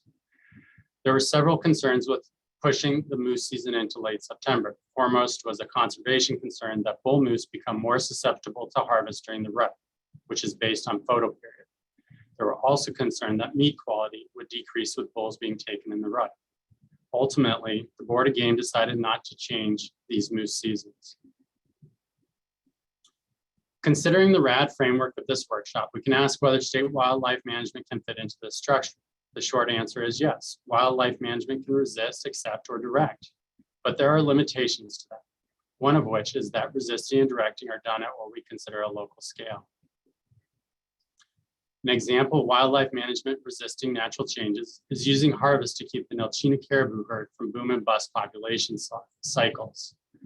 The orange line on the figure shows the estimated fall population size of the Nelchina caribou herd by year. In 1996, the Board of Game set the population objective for the herd at 35 to 40,000 caribou, which is shown on the graph with the straight gray and yellow lines. In the early 1950s, the herd was estimated to have 8 to 10,000 caribou. Over the next decade, the size of the herd shot upwards to a peak of about 70,000 animals. Degradation of the herd's range and multiple hard winters resulted in the population declining to low levels, and at that point, a strategy was devised to keep the herd below the carrying capacity of the landscape. Harvest quotas are adjusted annually to keep the herd in or close to the population objective. The management approach has been successful at resisting the large population fluctuations common in medium and large caribou herds. Some ecological changes related to climate change are relatively easy to accept, such as expansion of moose into western and northern Alaska. The figure on the left is from Tape et al. 2016 and shows the estimated range limit of moose across northern and northwestern Alaska at various time periods. The news article on the right is from a moose being harvested outside of Utqiagvik in 2022, near the farthest northern point of land in Alaska. As the distribution of moose has expanded into new areas, management has accepted those changes over time by establishing moose harvest management for those areas. The implementation of intensive management actions for wildlife are actions to direct socio-ecological systems to a particular outcome. Moose populations can be in a state that we refer to as a low-density equilibrium. Despite ample browse available for population growth, moose densities are kept low by relatively abundant predators. Amanda, this is my last slide. I'm almost there. When predation pressure on these low-density moose populations is released, the moose population can grow to attain much higher densities that support a higher harvest. The figure on the left is from Gassaway et al. 1992's wildlife monograph on the role of predation in limiting moose at low densities. The x-axis is a measure of moose density. The y-axis is a measure of moose harvest density. The filled-in squares are moose populations in areas where predators were harvest limited. The open squares are moose populations in areas where predators were lightly harvested. The take-home of the figure is that when predators were not limited, the moose densities and moose harvests were low. And when predators were harvest limited, the moose densities and moose harvest were higher. Intensive management predator control for moose is an effort to direct moose populations from a low density dynamic equilibrium to higher abundance and population productivity. Thank you for the opportunity to provide this information and a little bit of extra time there. Thank you so much, Chris. That was great presentation and a really unique perspective. Next up, we're going to hear a presentation from Rick Steiner, who runs the Oasis project, which provides scientific advice to NGOs, governments, the United Nations, and civil society organizations globally on environmental issues. Hello, folks. Can you hear me? Yes, we can. We can see your, yep, there you go. We see your PowerPoint presentation. Excellent. Thanks very much. Perfect. And yeah, I've got a lot of territory to cover here, but it's good to say hi to all of you folks, and certainly to acknowledge all the previous and future inhabitants of the land and sea here, both human and non-human. And also I added a few slides at the end to sort of connect global affairs right now with our climate, our inability or unwillingness to deal with the climate issue that we'll talk about at the very end. So very quickly, I was asked by John to discuss an old proposal that we submitted to Fish and Wildlife Service back in 2015 first, and then again in 2017, to deploy rafts offshore in the ice-free season in the Chukchi Sea to support walrus resting and feeding, access to feeding resources. But first, I want to set the context. Arctic sea ice ecosystem decline is really one of the greatest ecological tragedies in human history. And we seem to be numb to it. We seem to be tacitly accepting it by ignoring it. This is like a freight train coming right at us, and we're standing there staring at it. And our response, simply to observe. That's science, which has done its job, identifying causes, consequences, and solutions. And then we restate the problem over and over, what I call inhabiting the problem. And then we do nothing. And that's essentially where we are with Arctic sea ice ecosystem decline. The background, most climate change impacts, even though we're terrestrial primates, we focus more on the lands. Most of the climate change impacts are in the oceans. Carbon emissions are continuing to increase. They've increased from 270 parts per million pre-industrial to about 419 now. We'll certainly go on to about 450 parts per million, no matter what we do right now. Temperature increase already is 1.1 C over pre-industrial baseline. We're going to blow right past 1.5 C increase. And if we're not very diligent about it, we will even surpass a +2 C, which is apocalyptic climate change. 90% of the atmospheric heat is absorbed in the upper oceans. And the last 3 years have been the warmest years ever recorded in the oceans, at least on record. So the temperature is increasing, plus about a third of the CO2 that we emit is absorbed in the upper parts of the ocean. So the pH, the acidity is increasing. You can see this is just to reiterate all this. We need to reiterate this often, but then we need to move on past it. The temperature anomaly in 2019 in the Arctic was phenomenal. The dark red, it was across the North Pacific, certainly, but the Arctic Ocean was extraordinary. March 2019, this is a satellite image. You can see all under the wisps of clouds here, all of the open water here. This is March, should be a sea ice maximum. And all this is open water, Cape Whales, Point Hope, Cape Lisburne, Wrangel Island, all that is open water. Arctic sea ice loss, roughly about a 1% per year. We've lost about 30% over 30 years, about 1 million square miles of sea ice habitat, which is comparable to the loss in tropical rainforest habitat over that period as well. Plus, we've lost about 2/3 of the thickness of Arctic sea ice. And it's virtually certain that summer sea ice will be virtually gone soon, some believe by the end of this decade. 1980 minimum, when I used to live and work in the Arctic.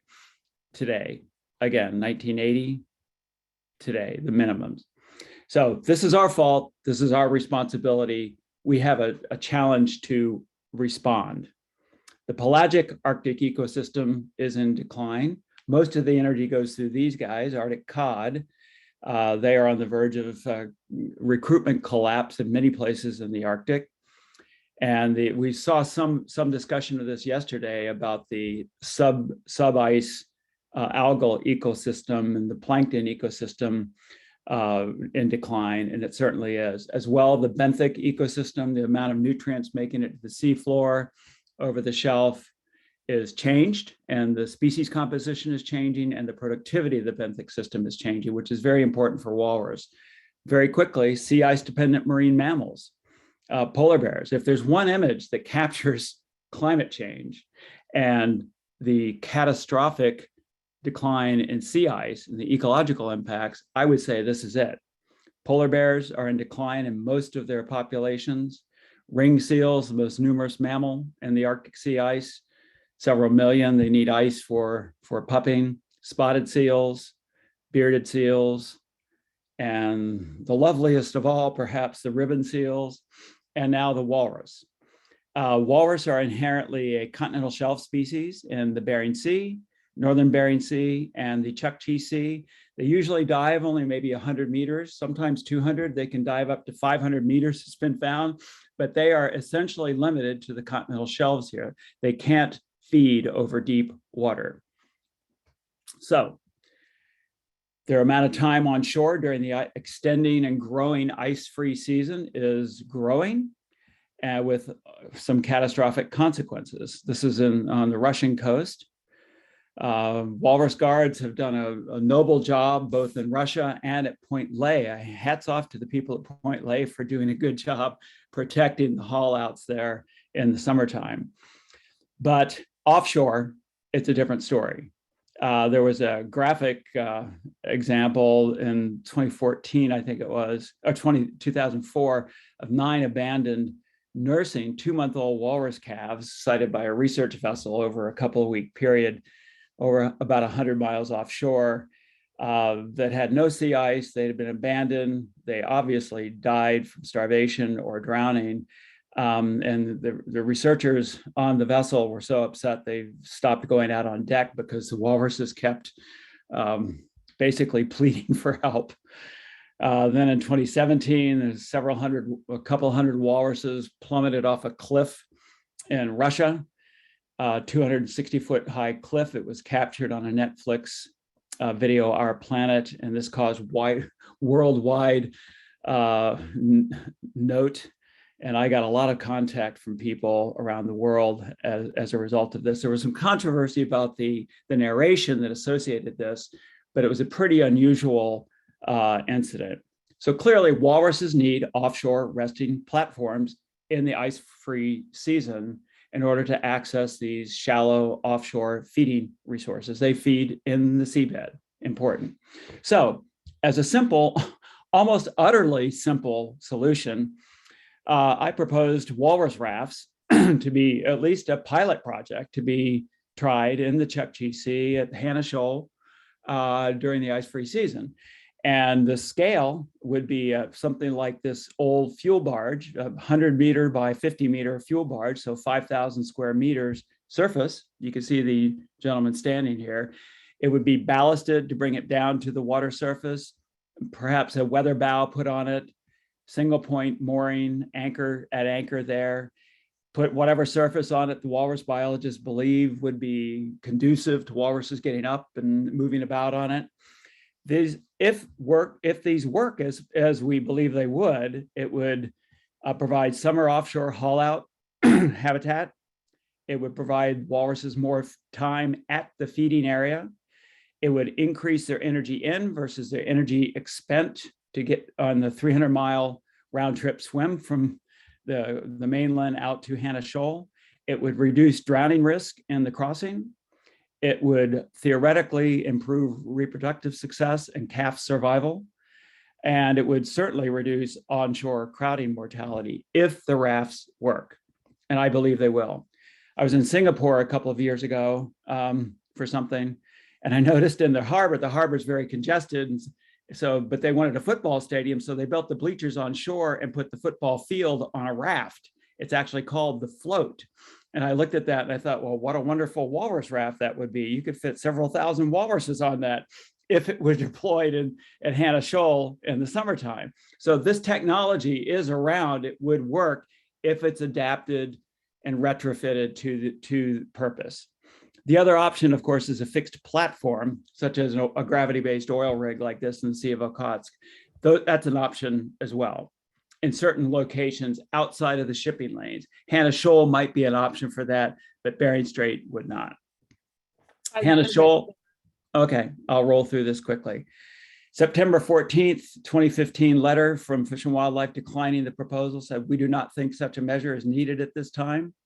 The issue of energetic consequences of offshore feeding trips is a worst case hypothesis at this point. Not exactly clear what they meant there. The service's priority is the onshore haul outs. Rafts would have to be deployed and retrieved annually, and deployment would have to occur after thousands of animals had already occupied the area. Although construction, deployment, anchoring, and retrieval is feasible, this logistics, permitting, aesthetics, and public relations challenges are immense. For example, to be effective at the population level, rafts would have to accommodate 10,000 to 20,000 animals total. A single walrus occupies 1.1 square meters, thus requiring 11 to 22 kilometers squared of rafts. That is a math error by 1,000-fold. 11,000 square meters of surface area is 0.011 square kilometers, not 11 square kilometers. So their math was off by 1,000-fold, and I've asked them to go back and fix that and reconsider. And plus, population level impact is not the only metric by which we measure our management response to wildlife. We care for individual animals in oil wildlife response, whale entanglement response. So there's a public interest in caring for individual animals as well. This would certainly reduce onshore trampling mortality, which can be scores of animals every summer. My recommendation is that the U.S. Fish and Wildlife Service seek a congressional appropriation to conduct a pilot raft project as soon as possible. In addition, other things for walruses: reduce global carbon emissions ASAP, reduce other impacts in Alaska's oceans. And in conclusion, very quickly, Alaska's oceans are America's oceans. They're in very serious trouble. The question is, will we meet the moment? I want to go through this very quickly in response to some of the developments last night. Our current politics seems to be weaponizing disinformation in order to ignore existential crises. This has evolutionary consequences both for the biosphere and for humanity. We've created this world in which if we don't like reality, make up your own. This is a map from the Flat Earth Society that still believes that the Earth is flat. Mass delusion has become a pervasive issue in our politics. Alternative facts, alternatives to difficult reality, people make things up. And in a way, we're returning to the dark ages of public policy with very, very serious consequences. So science is doing its job. We need governments now to act on the science, period. We need to start making better decisions. And certainly for our friends in the Arctic that live along the coast and rely on Arctic sea ice and Arctic sea ice dependent marine mammals. But all of us deserve to recover Arctic sea ice ecosystems as soon as possible. So that's it. And I'd be glad to answer any questions. Again, I hope Fish and Wildlife Service takes another look at this. They are the proper agency to explore this idea and develop a pilot project. At least let's try it and see if it works. If it doesn't, we move on. But sitting at home, sitting in our offices, staring at computer screens is not going to do much for walruses. So thanks. Thanks so much, Rick. That's a really interesting thought. I love seeing the floating soccer pitch in Singapore. That's when you it's like, oh yeah, why don't we just do something like that? I watched I helped facilitate or coach a climate adaptation workshop in Honolulu and working on Midway Atoll, which is being threatened. The bird colonies there are being threatened by sea level rise. And they said, one of the people, when we were thinking of creative solutions, said, why don't we go to the giant trash pile, in the vortex in the ocean, the giant garbage patch, put a giant net around it, drag it to Midway Atoll, and attach it to the bottom of the seabed, and then use that for bird colonies in the future. And everyone got a chuckle out of that. But it's they're like, oh, we're solving two problems at once. All right. So next up, we have Will Putman. He's the Forestry Director at Tanana Chiefs Conference. Yeah, and I believe I just shared my screen. Are you seeing it okay? Looks great. And I'm being heard apparently. So, okay. Thank you. My name is Will Putman. I'm a forester for Tanana Chiefs Conference, and I live near Fairbanks on the traditional homelands of the lower Tanana Dene. But I work for and on the lands of a multitude of Dene tribes across interior Alaska. Tanana Chiefs Conference is a nonprofit service organization for the tribes of interior. We have a small forestry program within that where we provide forest management services to the tribes themselves, the native corporations, mostly the village corporations established by the Native Claims Settlement Act, and also individual native allotment landowners, mostly native allottee or native allotment owners. The services we provide kind of take the form of a range of technical assistance type programs, forest inventories, forest management plans, stewardship plans, administration of timber sales, thinning projects, reforestation projects, fuels mitigation projects, kind of a variety of things that's come over the plane here and over the years. I have worked for Tanana Chiefs for several decades. But so the first question that kind of pops up is what do I mean by active management? So in forestry, I would sort of take this to mean prescribed actions to manipulate vegetation to enhance some value, and the classic course forestry value that everybody thinks of is the timber and the commercial forest products that are produced from that. And a lot of people think that that's all we're confined to as a profession in forestry, but I'm here to tell you that we are trained to consider and think of and manage for a variety of different things, including wildlife habitat, water, recreation, wildfire risk reduction, of any of the range of natural resources that are potentially impacted by the actions that we may be taking. So the one question I have is, in the context of this workshop, is this resisting? Is it accepting? Is it directing? So my take on it is it kind of depends on the degree and scale, and it kind of crosses the gamut, the spectrum there of the variety of the responses that we may be thinking about. And I talk about active management as opposed to, I suppose, various forms of passive management. And I don't mean to discount the value of passive management. The decision to do nothing is still a valid management decision, of course. And which reminds me of a quote that I think is attributed to Mark Twain, that nothing is often a good thing to do and always a clever thing to say. But in the case of forestry, we often like to do more than nothing. And the manipulation we do does tend to focus on trees. And for the purpose of most of my presentation here, that will continue to focus on that.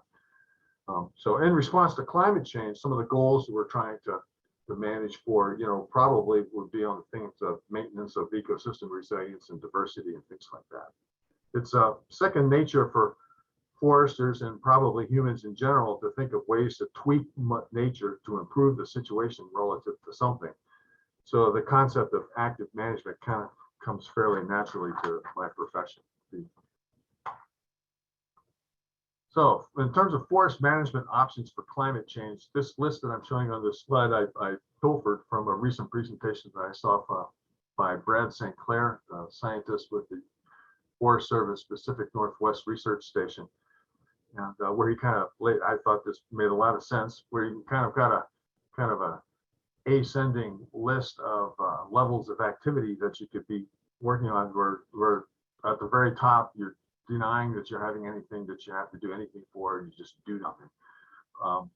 Next step might be to take various silvicultural measures to promote resiliency, and those could take the forms of timber harvesting, prescribed fire, various timber stand improvement activities like thinning, pruning, weed control, and reforestation, planting, seeding, tree improvement programs for reforestation practices. So the reforestation practices are probably where the climate change adaptation argument kind of fits in best, since that's kind of where the composition of the forest is really being managed. One issue that we're dealing with in forestry is the nature of the beast is and it has to do with the organisms we're dealing with fairly long time frames. So we're going to be in the game of anticipating climate change over some decades or centuries, with all the associated uncertainty with that, which puts us in kind of a uncertain situation. Planting a tree represents a long-term commitment, and we don't have the luxury of working with shorter, more frequent generations like what was presented, say, in the salmon management discussion yesterday. Although I appreciated in that presentation about the salmon management, that long-term view of the 120-year management of salmon. So looking at this list of forest management options, I kind of think that the full range of resist, accept, and direct responses to climate change responses is kind of represented in that list. So just I'm going to be talking, all of my experience has been in the boreal forest, and we'll be talking about the boreal forest where I live and work. And one of the first things that kind of jumps out of that when we're working here is not having that many available tree species to work with. If you discount some of the larger shrubs, which of course most ecologists would not discount them, but we're only looking at 6 tree species in the region, 3 conifers and 3 broadleaves. So some presentations I've seen talking about adaptation to climate change and management responses and things are coming from places like the Lake States or the Northeast, where they might have 40 or 50 species of trees to kind of like pick and choose between while managing. It gives them much more flexibility on that. That's kind of offset by the fact that we have a hugely wide array of site conditions going on. A lot of that driven by the permafrost that's been mentioned before that we have in our region, and by the disturbance factors we have working with forest fire, weather conditions, erosion on the rivers, and things like that, but especially fire. Amongst the species that we have, it's generally perceived that the conifers are more difficult to regenerate. That's especially true of white spruce, which serves as our most important commercial tree, and that white spruce is the most difficult to regenerate and may be the most vulnerable to climate change effects because it's also, it could be argued, it's least adapted to things like fire. So there's some research by Glenn Judet that has indicated, and others working with him and others that have indicated that the presence of white spruce may be threatened by climate change and the increased drought conditions that may occur as a result of that. That's a concept that I had trouble personally kind of relating to at times because when I was hearing this, I was spending a lot of time on the ground, walking around in places that were too cold and wet to support the growth of white spruce. So it probably boils down to a matter of natural migration may be occurring fast enough for something like white spruce to be moving from one site to another within the region. So as to manipulating landscapes, obviously the boreal forest as a whole and interior Alaska as a subset of that is a really humongous landscape. And so there's very little active management happening in forestry across that landscape now, except in just specific local locations. And it's hard to imagine kind of ramping up quickly to be doing that and have that sort of effect across the whole landscape. So I think we are still talking about mostly local effects where we're kind of picking and choosing the values that we want to try to enhance in certain local situations. So in traditional forestry, the assumption has always been that the local trees are best adapted to the local conditions. This would be as a result of natural selection occurring and in response to site conditions and the current climate conditions in any given area. And so to that effect, even when using artificial regeneration techniques, planting and direct seeding and things like that. So it's always been kind of drilled into us that it's much preferred that the seed source that you're using is local. And so many parts of the country have seed zone maps that have been published to this effect. In Alaska, John Alden produced seed zone maps for the Alaska and the Western Yukon about 30 years ago. And he described 486 physiographic and climatic regions that would comprise these different seed zones. And there are guidelines in that document concerning transferring seed between these seed zones. But in more recent years, in the context of this rapid climate change, it becomes apparent that some of these principles and things just may not be adequate or appropriate in terms of trying to determine the seed stock we want to use when regenerating forests. 5 minutes, Will. Okay. So the goal of reforestation as a climate change adaptation technique would be to use a seed source genetically adapted to future climate conditions. So of course, species migration can be occurring. It occurs naturally in response to natural selection. By one estimate, migration rates on the order of 200 to 500 meters per year. But with rapid climate change, you may need to migrate 3,000 to 5,000 meters per year. Again, this came out of a recent presentation I saw from Brad St. Clair, and I'm not sure where the numbers come from. But it can be clear that that trying to keep up with climate change can be difficult if you're going to rely on the natural migration techniques. So that brings us to the concept of assisted migration, where we're going to try to move that prospect along. There's several forms of assisted migration that can occur.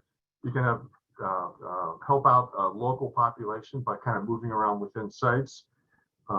You have assisted range expansion where you're moving a species into a new area where it's not currently present. Maybe an example of that is moving lodgepole pine from Canada to Alaska, or white spruce to areas within Alaska where it's not currently growing, the North Slope. Or you have assisted species migration where you're moving a species into a region not even anywhere close to where it's currently found, presumably over a longer distance or past some sort of a migration barrier like maybe an example of that would be the Siberian larch being moved from Russia to Alaska. So the presentation that I recently saw by Mr. St. Clair is he presented a very interesting tool called a seedlot selection tool, which is the result of a collaboration between the Forest Service, Oregon State, and Conservation Biology Institute. And I haven't had a chance to really look into this, but I think it kind of conceptually wraps a lot of these concerns kind of into one very groovy looking at application, where effectively you're trying to project what the location of seed you're trying to gather based on the climate conditions you anticipate in the future on any given location. So it's it would all kind of rely on climate modeling and over different time frames and this and that and the other thing, and it would depend on the accuracies of those kinds of things. But I think conceptually it has some merit, and it would take into effect or account, could take into effect or account some of those variety of local site conditions, that I'm always kind of concerned about as a forester. So on the idea of dealing with assisted migration with non-native trees, which is the thing that John Morton originally approached me about in terms of this presentation, I think John was mostly just setting me up for the blasphemous, entertaining findings that he promised he's going to be presenting to us tomorrow, and be very curious to see how that goes. So anyway, foresters have done this since time immemorial, of course, moving trees around the world. It's not a new idea. It's usually thought of in terms of increasing the options of commercial tree species. But in Alaska, this is most commonly tried with lodgepole pine and Siberian larch, at least in this part of Alaska. Most of the research on this has been done by John Alden in South Central and Southern Interior over the years, with numerous provenance trials scattered around. There's some concerns about trying to revive some of that research in order to monitor those trials, which would be, I think, a very valuable thing. But so, as with any kind of introduction of non-native species, there's substantial risks involved, and one of them would be that the species you're bringing in turns into an invasive species that degrades your native ecosystems. And could be the one example that we're looking at right now in Alaska with this is the chokecherry that's been planted for years as a ornamental, and is now shown to be degrading things like moose habitat along riparian areas and anchorage and stuff like that. I have a current tussle in my own backyard with my wife about a chokecherry tree that's planted in the backyard. We're going to see how that plays out in the next year or so, whether that tree will go away or not. But the other risk involved is to be introducing an unseen or unexpected pathogen coming in on species that you're introducing. A good example of that, I think, is the chestnut blight, which was introduced to North America around 1904 on Japanese chestnut trees, a fungus that came in and wiped out the American chestnut in the eastern United States, arguably the most important hardwood in the hardwood forest over a really wide swath of country. I grew up in Pennsylvania. Was introduced to the importance of chestnut in growing up. And with that, I think we'll go ahead and stop this presentation and allow Amanda to move on. Perfect timing, Will. Great job. All right, so we've got 3 more presenters before we go to question and answer, and I'm trying to save enough time since there's a lot of presenters in this block. I'm trying to save a little bit more time for question and answer than the 15 minutes. Before, we only had 2 presenters and we didn't have enough time to get to all the questions. So I appreciate everyone moving right along in the agenda. I also have seen folks answering and asking and answering questions in the chat. And I think that's a great idea. I appreciate it, Ted. We didn't get to a lot of the questions for Ted Schuur. And I saw him after his session was over, go through and address the questions that were still left unanswered. So I really appreciate that for everybody. Next up is Terry Chapin, Professor Emeritus at University of Alaska.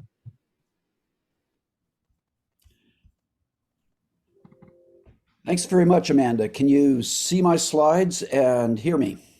Yes, perfectly.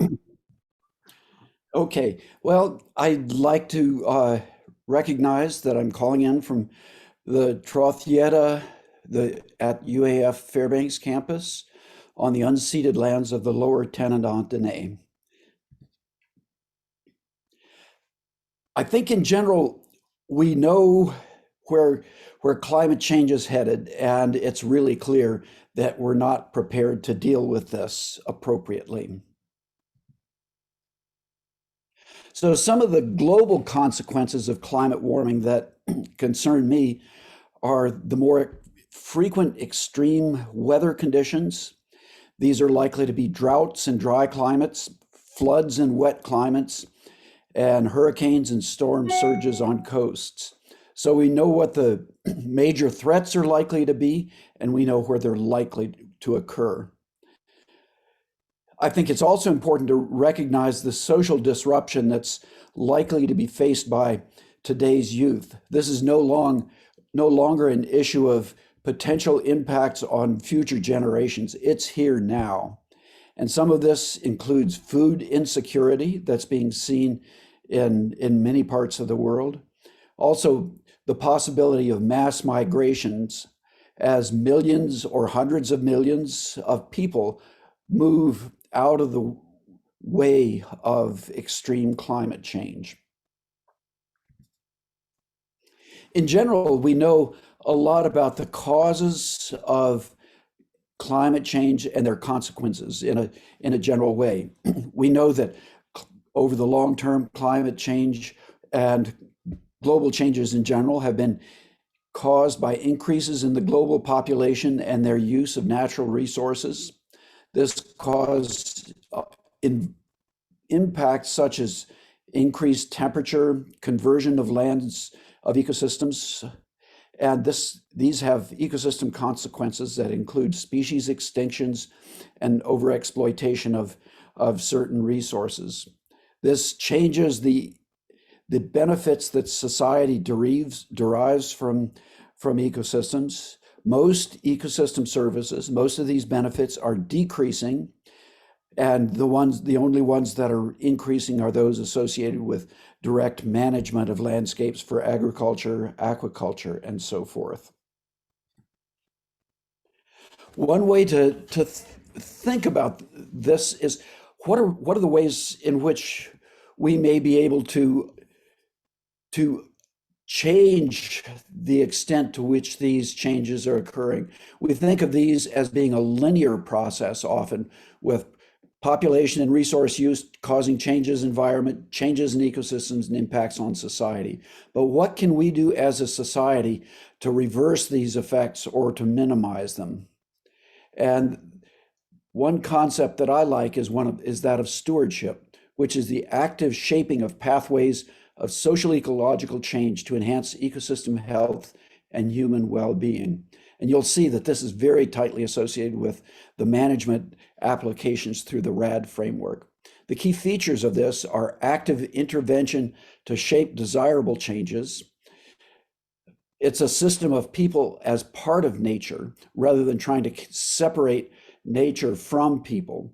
And there's two equally important goals. One is the health of ecosystems, and the other is human well-being. So it's no longer a question of trying to choose between the importance of people or nature, but it's people with the rest of nature. Because exogenous controls have already changed substantially, we know that social ecological systems will inevitably change. So it's our choice as to how we choose to shape these changes. On the left, you can see some ways in which ecological properties have changed. Climate's changes, regional biota has changed, and so forth. And now if we consider a particular system, such as high-latitude systems, this changes many slowly changing variables, such as the kinds of species that are there, the presence of permafrost. And these things, in turn, affect many of the variables that we actually care about in terms of the direct impacts on ecosystems and people, such as the density of wildlife, the fertility of soils. And then these impacts by changes in slow and fast variables influence people, which then can either manage for the fast variables or possibly consider new institutional frameworks for managing slow variables. Now, this is only half the story. At the same time, there are regional changes in governance which affect the slow variables, such as property and use rights, cultural ties to the land. And these affect things that change quickly, such as the income and populations of communities. These also have social impacts that interact with environmental changes to affect both social and ecological variables. So now I'd like to focus on permafrost for the rest of the talk. And as Ted Schuur has told you, some permafrost has massive quantities of ice and carbon. And sometimes this carbon is released quite quickly. So what are some of the ways in which permafrost thaw might influence atmospheric carbon? And here I just want to repeat some of the things that Ted has already told you. First of all, it exposes more carbon to decomposition, which is likely to amplify the rate of carbon movement to the atmosphere. It improves conditions for decomposition in many places. Again, a positive impact on carbon movement to the atmosphere. It increases the carbon flux to aquatic systems, which can have both positive and negative effects on movement of carbon to the atmosphere. In some places, it increases drought and fire.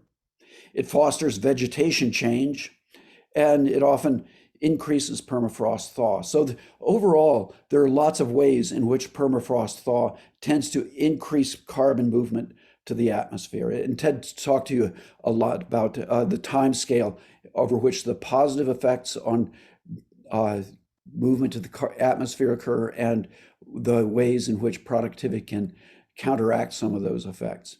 So let's step back from permafrost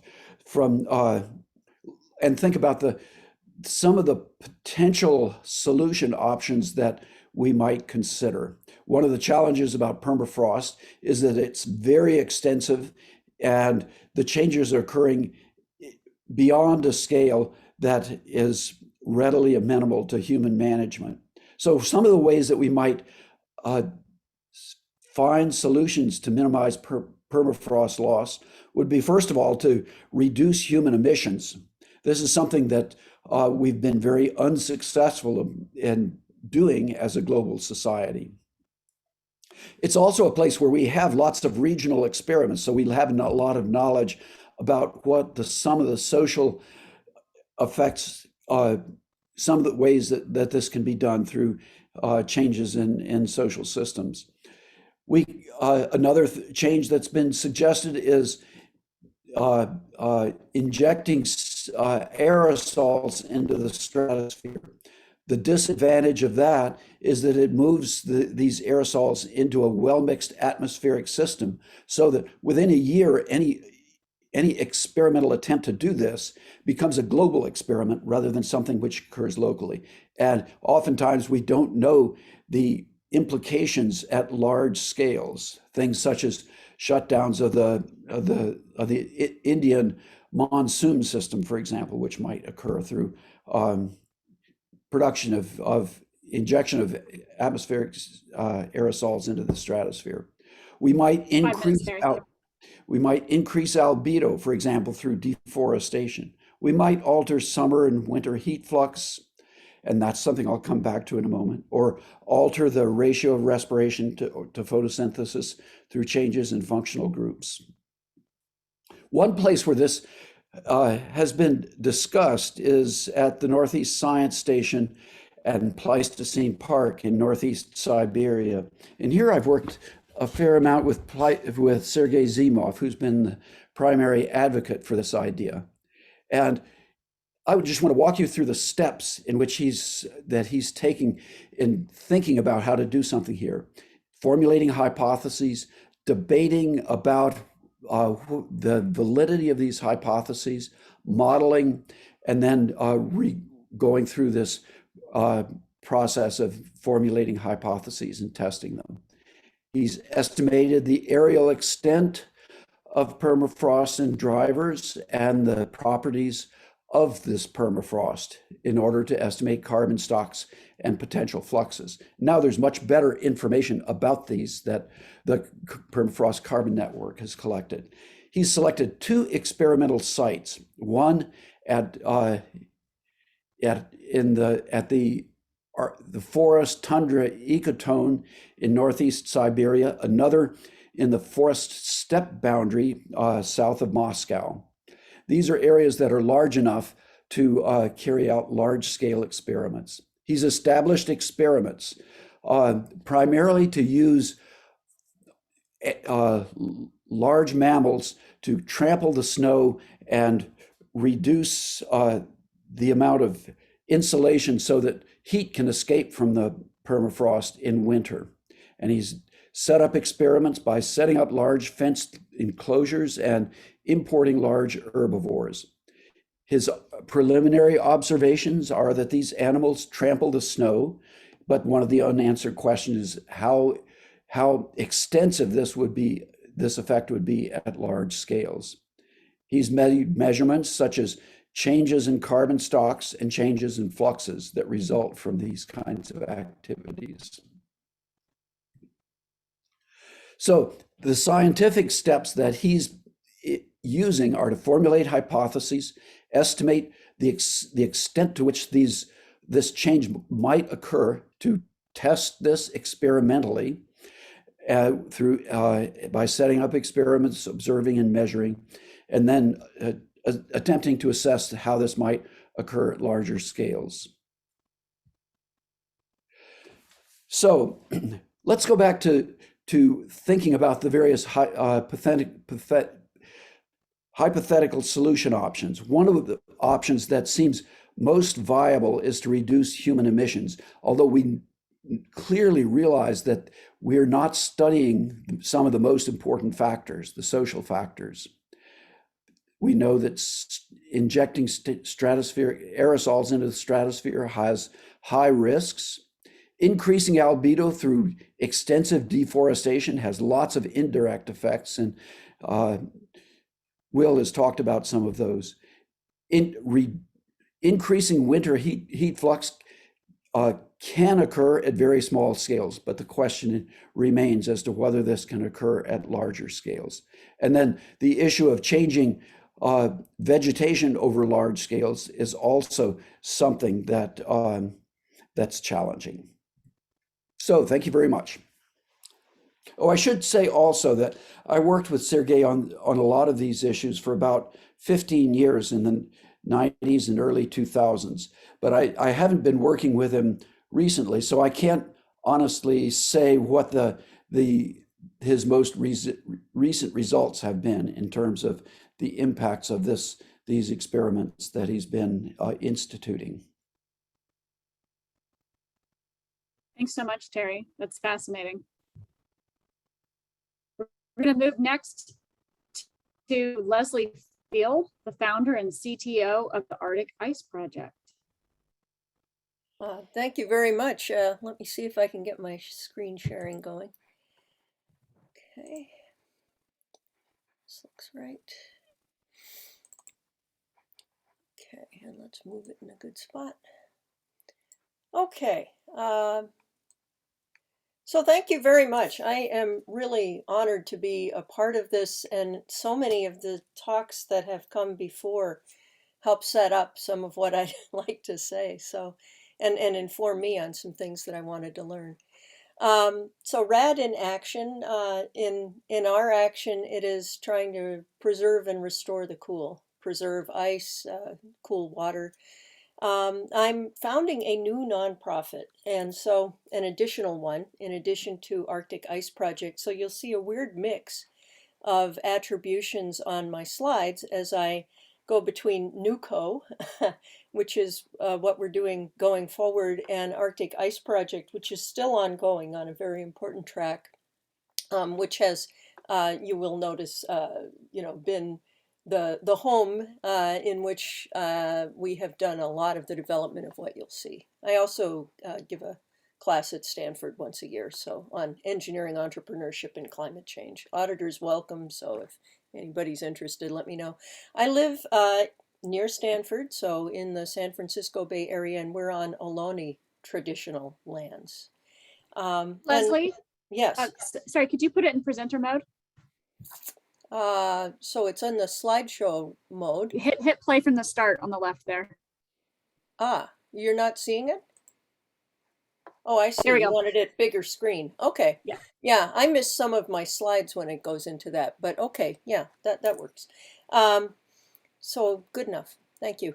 So we're it's a rather complicated, interesting time, but basically what I'd love to do, well, you'll see, is move increasingly to on-the-ground local co-development to restore the cool. Loss of older ice means loss of albedo. So people in previous talks have been talking about that as well. This is a really nice presentation of what, from satellite imagery, what ice looked like only a few decades ago, comparing January to January, 1984 to 2019 here. And you'll see just this enormous loss in reflectivity. And this is in the oceans driving a very large acceleration of warming. So that the overall, you can have world famous professors telling you that the overall change is adding as much as another 50% to the direct heating effect we've got already of the CO2 increase in the atmosphere, from Professor Peter Wadhams and Professor Don Perovich, reporting, the annual NOAA Arctic report card a couple years ago, was saying that from 85 to that point, old ice had gone from about 30% of the sea ice cover to about 1%. So it's a big deal. It's happened quickly. And I'm going to take you through, okay, I see. I'm going to take you through a little bit of this slide. Okay, so I'm, oh, gosh, okay, here we go. What I'd like to do is fast forward this, and what I'm having trouble with at full view is getting to those, getting to the controls to let me blast through this faster, because I'd really like to do that. If you'll pardon me, I'll take it out of that full mode, because it's just hard for me to be able to access then the controls on that. And I want to race through. I can go back to full mode in a minute, but you will see, I don't want to spend the full 2 minutes on this, but you'll see that over this time, starting about early 2000s, mid 2000s, it became very clear that the positive feedback loop, the ice albedo feedback effect, meant that there's no natural way back. It's just a complete losing of the multi-year reflective ice that used to be our heat shield up in the Arctic.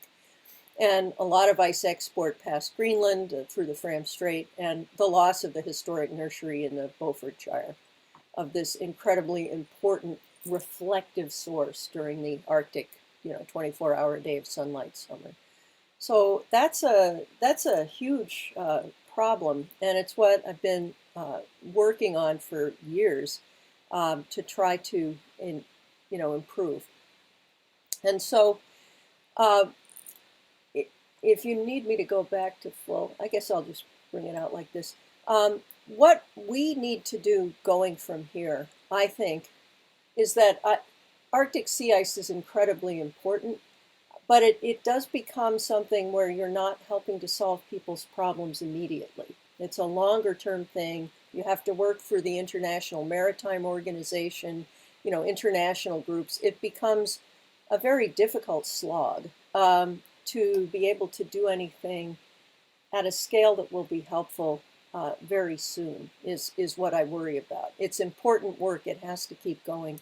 In the meantime, I think what we need to do is come back to on the ground. And that's why I've got an additional nonprofit going to start addressing that. Working with people like the indigenous people in Alaska, in Greenland, in the Himalayas, And with all the policymakers, all the people who actually live in these areas, government labs, all of the things that we need to do, as well as all that test. Have a hypothesis, test it, see whether, do ice truthing is what we're calling it. Test things out on small scale and make sure that they work.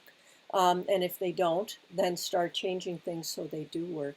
And with co-development, we could co-develop solutions that are going to start helping to solve real and urgent problems in climate at a local level that will have global impacts as we go along. As we demonstrate and develop these things on land, we'll be able to then start applying them to the oceans over time later.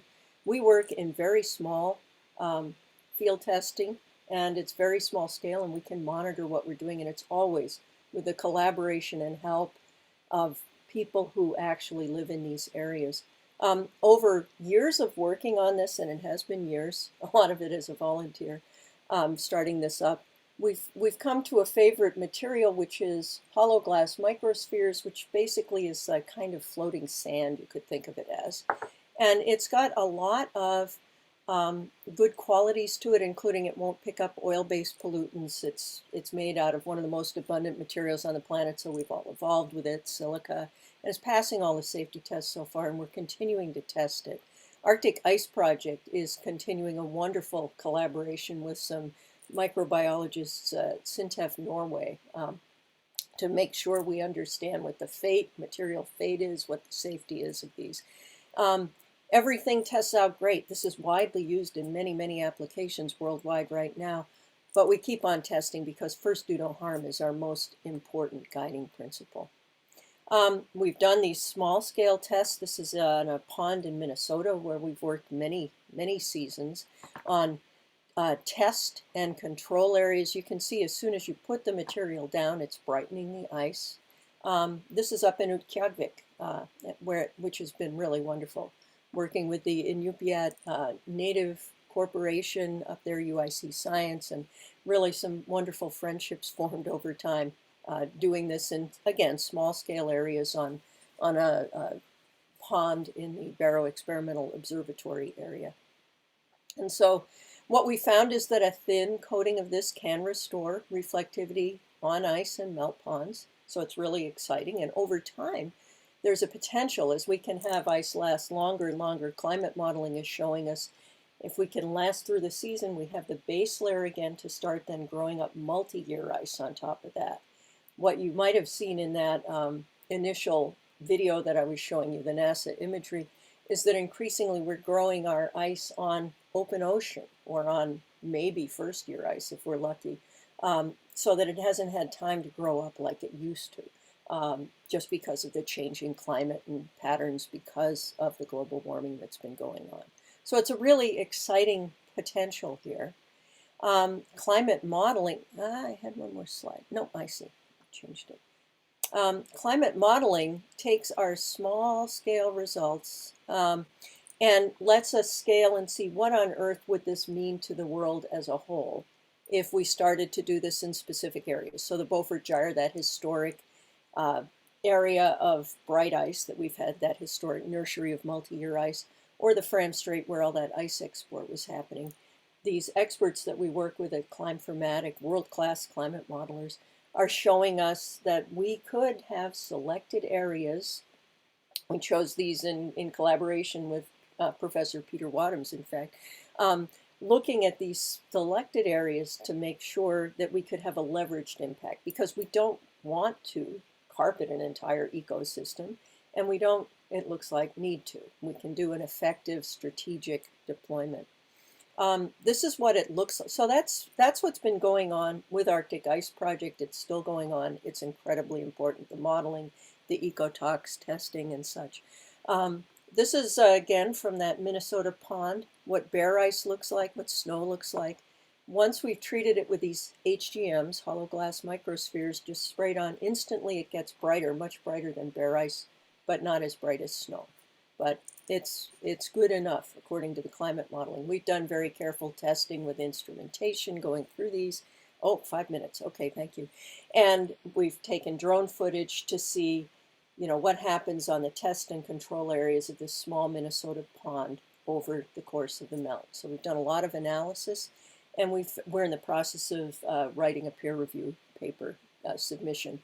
We've presented a lot of this at AGU over the years, including this last fall meeting.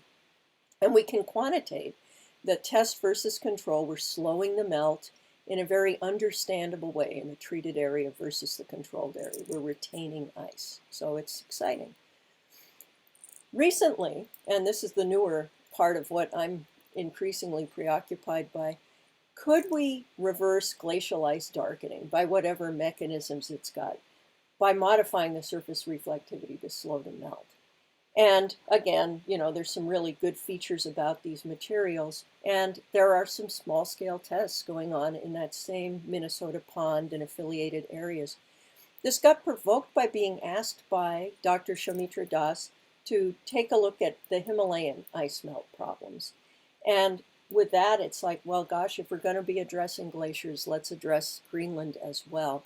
In the Himalayas, at risk, already affected, are the water supplies for 1.6 billion people. So it's very, very important, as well as adding to sea level rise overall and local, really devastating effects from having sudden melt-throughs and sudden floods. It's a very difficult problem. Greenland is losing billions of tons of ice every year, raising sea levels already with the risk of more. So thinking about Alaska, right, where we have done work very happily up in Utqiagvik, really a lot of the questions I have for you are, with co-developed adaptations of this approach, meaning not exactly as we've done on the Minnesota pond, probably, but could we, and I'm an inventor by trade, so, I'm always thinking of, are there ways to do these things?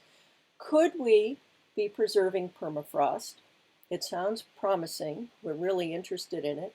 Could we help by keeping more of eventually the Arctic Ocean frozen, keeping more methane deposits in the ground through permafrost treatments? Do you have needs? Could we work together to try to address those and try to address, the infrastructure that's getting destroyed, your buildings, your ice roads, all of that, by addressing these melt problems? We know, it's part of the initial screening tests I used to choose these materials in the first place, that lakes and rivers can be cooled by using these materials. And there are some, again, we'd want to adapt our solution a bit to make that work better. Fish health should be improved by not being in such overheated water, perhaps wildlife less stressed. And at every step, we're going to keep on observing really carefully to make sure we adhere to that most important principle of first do no harm. So we think these are really crucial levers that can slow climate risks and harms while the world continues to urgently decarbonize, and I hope we really start urgently decarbonizing. I mean, you all know, you've been speaking about how bad it is if we do not. This seems to be the last decade in which we can take this action in time to do some good. We're building and seeking collaborations, and I'd love to hear from all of you. I'll put my email in the chat. Anyone who would like to collaborate in this really important work. Thank you so much. I'll stop the share. Great, thank you, Leslie. We have one more presentation and then we're going to go to Q&A. So if you haven't put your questions in the Q&A section yet, you can go ahead and do that now. And one more presentation from Abby Lynch, and we'll go to the, we'll open up for questions. Abby Lynch is the research fish biologist within the USGS National Climate Adaptation Center.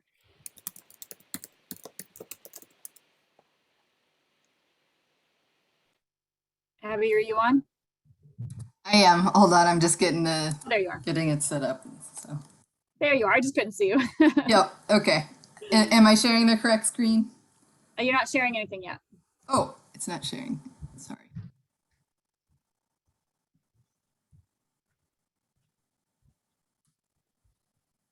There we go. How's that? Perfect. Okay, great. Let me close a few of these Zoom windows, well, just to get them out of the way. Thank you again. My name is Abby Lynch, and I'm a research fish biologist with the U.S. National Climate Adaptation Science Center. And I'm speaking with you today from Virginia, which is not very far from where this photo is taken at Great Falls on the Potomac River. And I wanted to acknowledge that the Piscataway and Anacostia people have resided in this region and served as stewards for the local land and waterways for generations and generations. Their people continue to thrive in the region and still honor and celebrate their culture and the relationship with water and land here. So I would also like to acknowledge my co-authors on this presentation. This is definitely very much a group effort, and I'm speaking on behalf of them. So over the course of this short presentation, I wanted to convey a few key points. If we start from this premise, as we have through discussions throughout today and yesterday, that ecosystems are changing in unprecedented ways. If we continue to use the same approaches, we will likely be unsuccessful in designing effective management strategies to meet these new challenges. So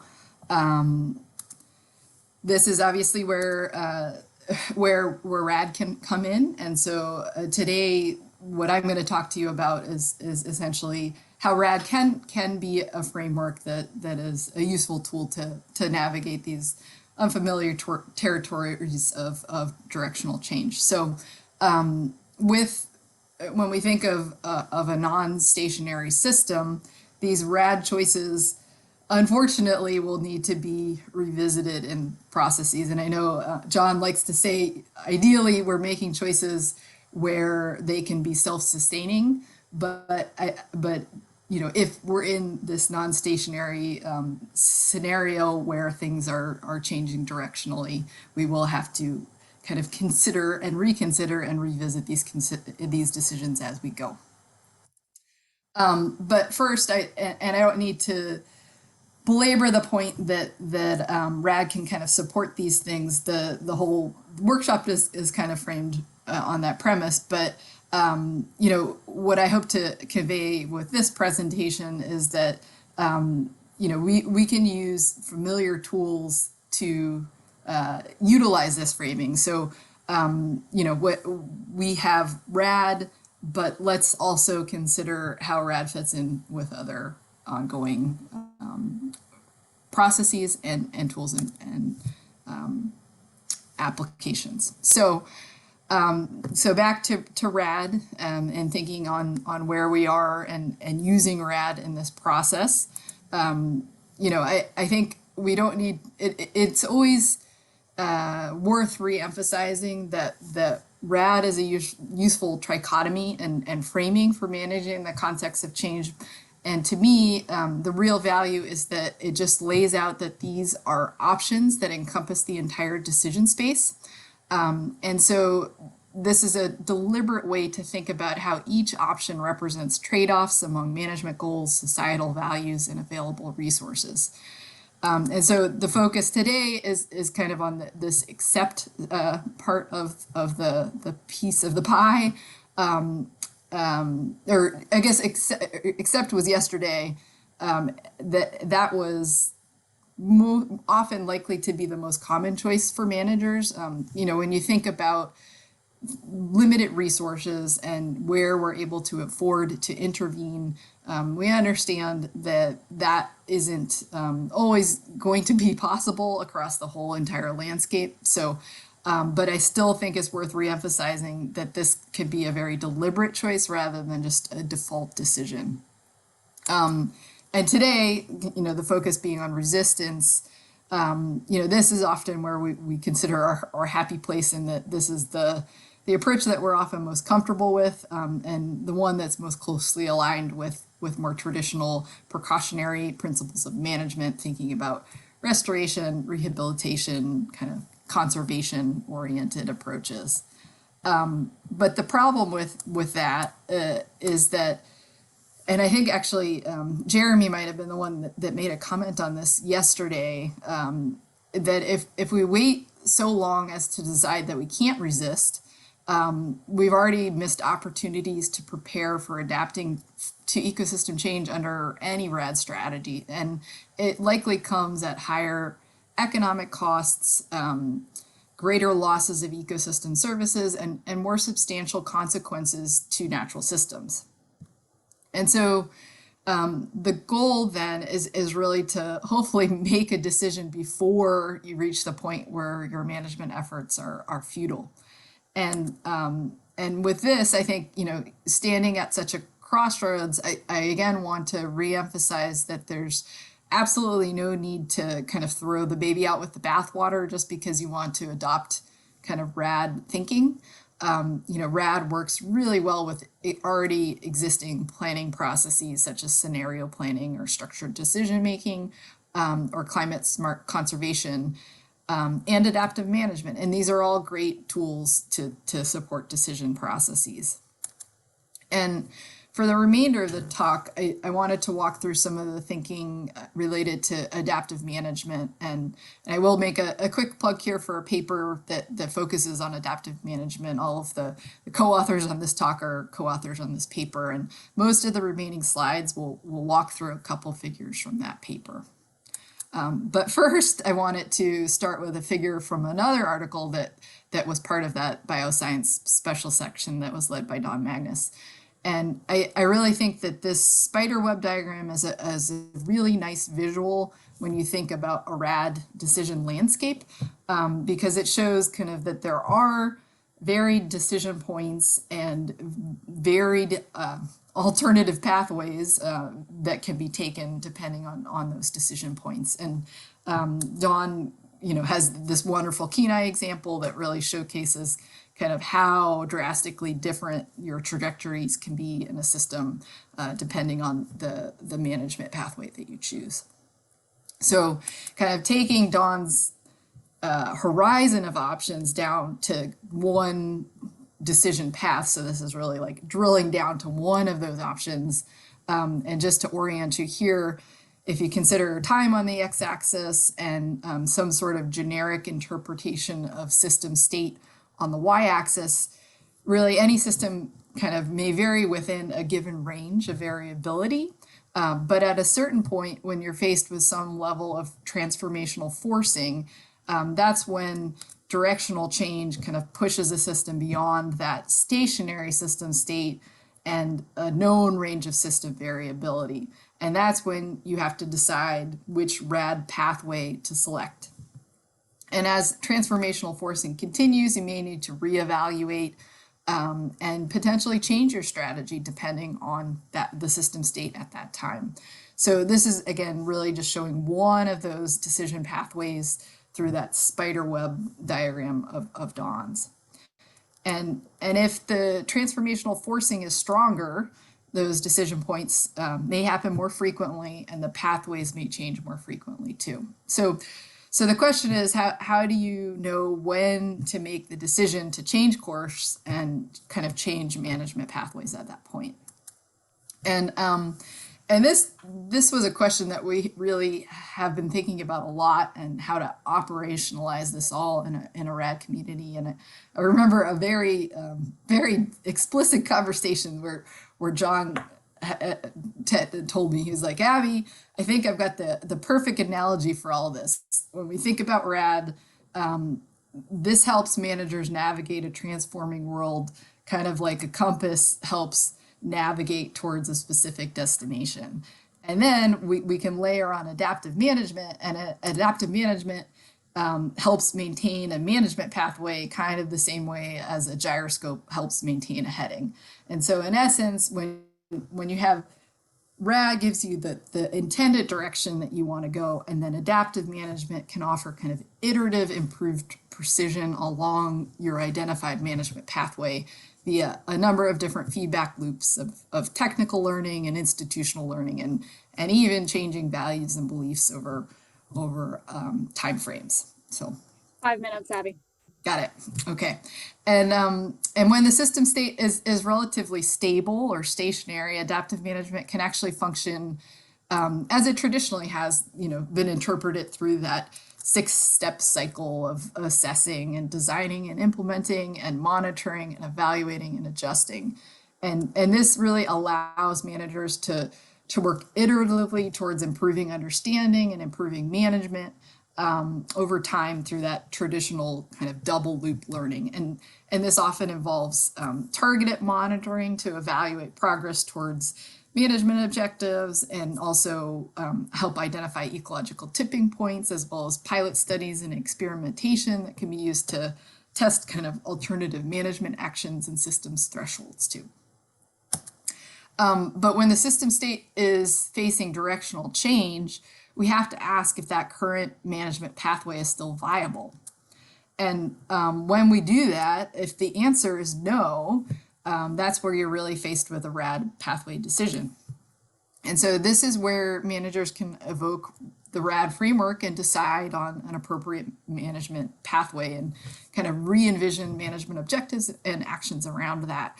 And this often involves broader surveillance monitoring of ecological processes and systems functioning without necessarily having a targeted metric, as well as, again, using pilot studies and experimentation to kind of plot that management course. And as the system continues to change, RAD adaptive management pathways may need to change too. So you're not always potentially on the same trajectory. And so, you know, there are multiple decision points in this process where you can decide to kind of leap between these three loops, these three nested loops.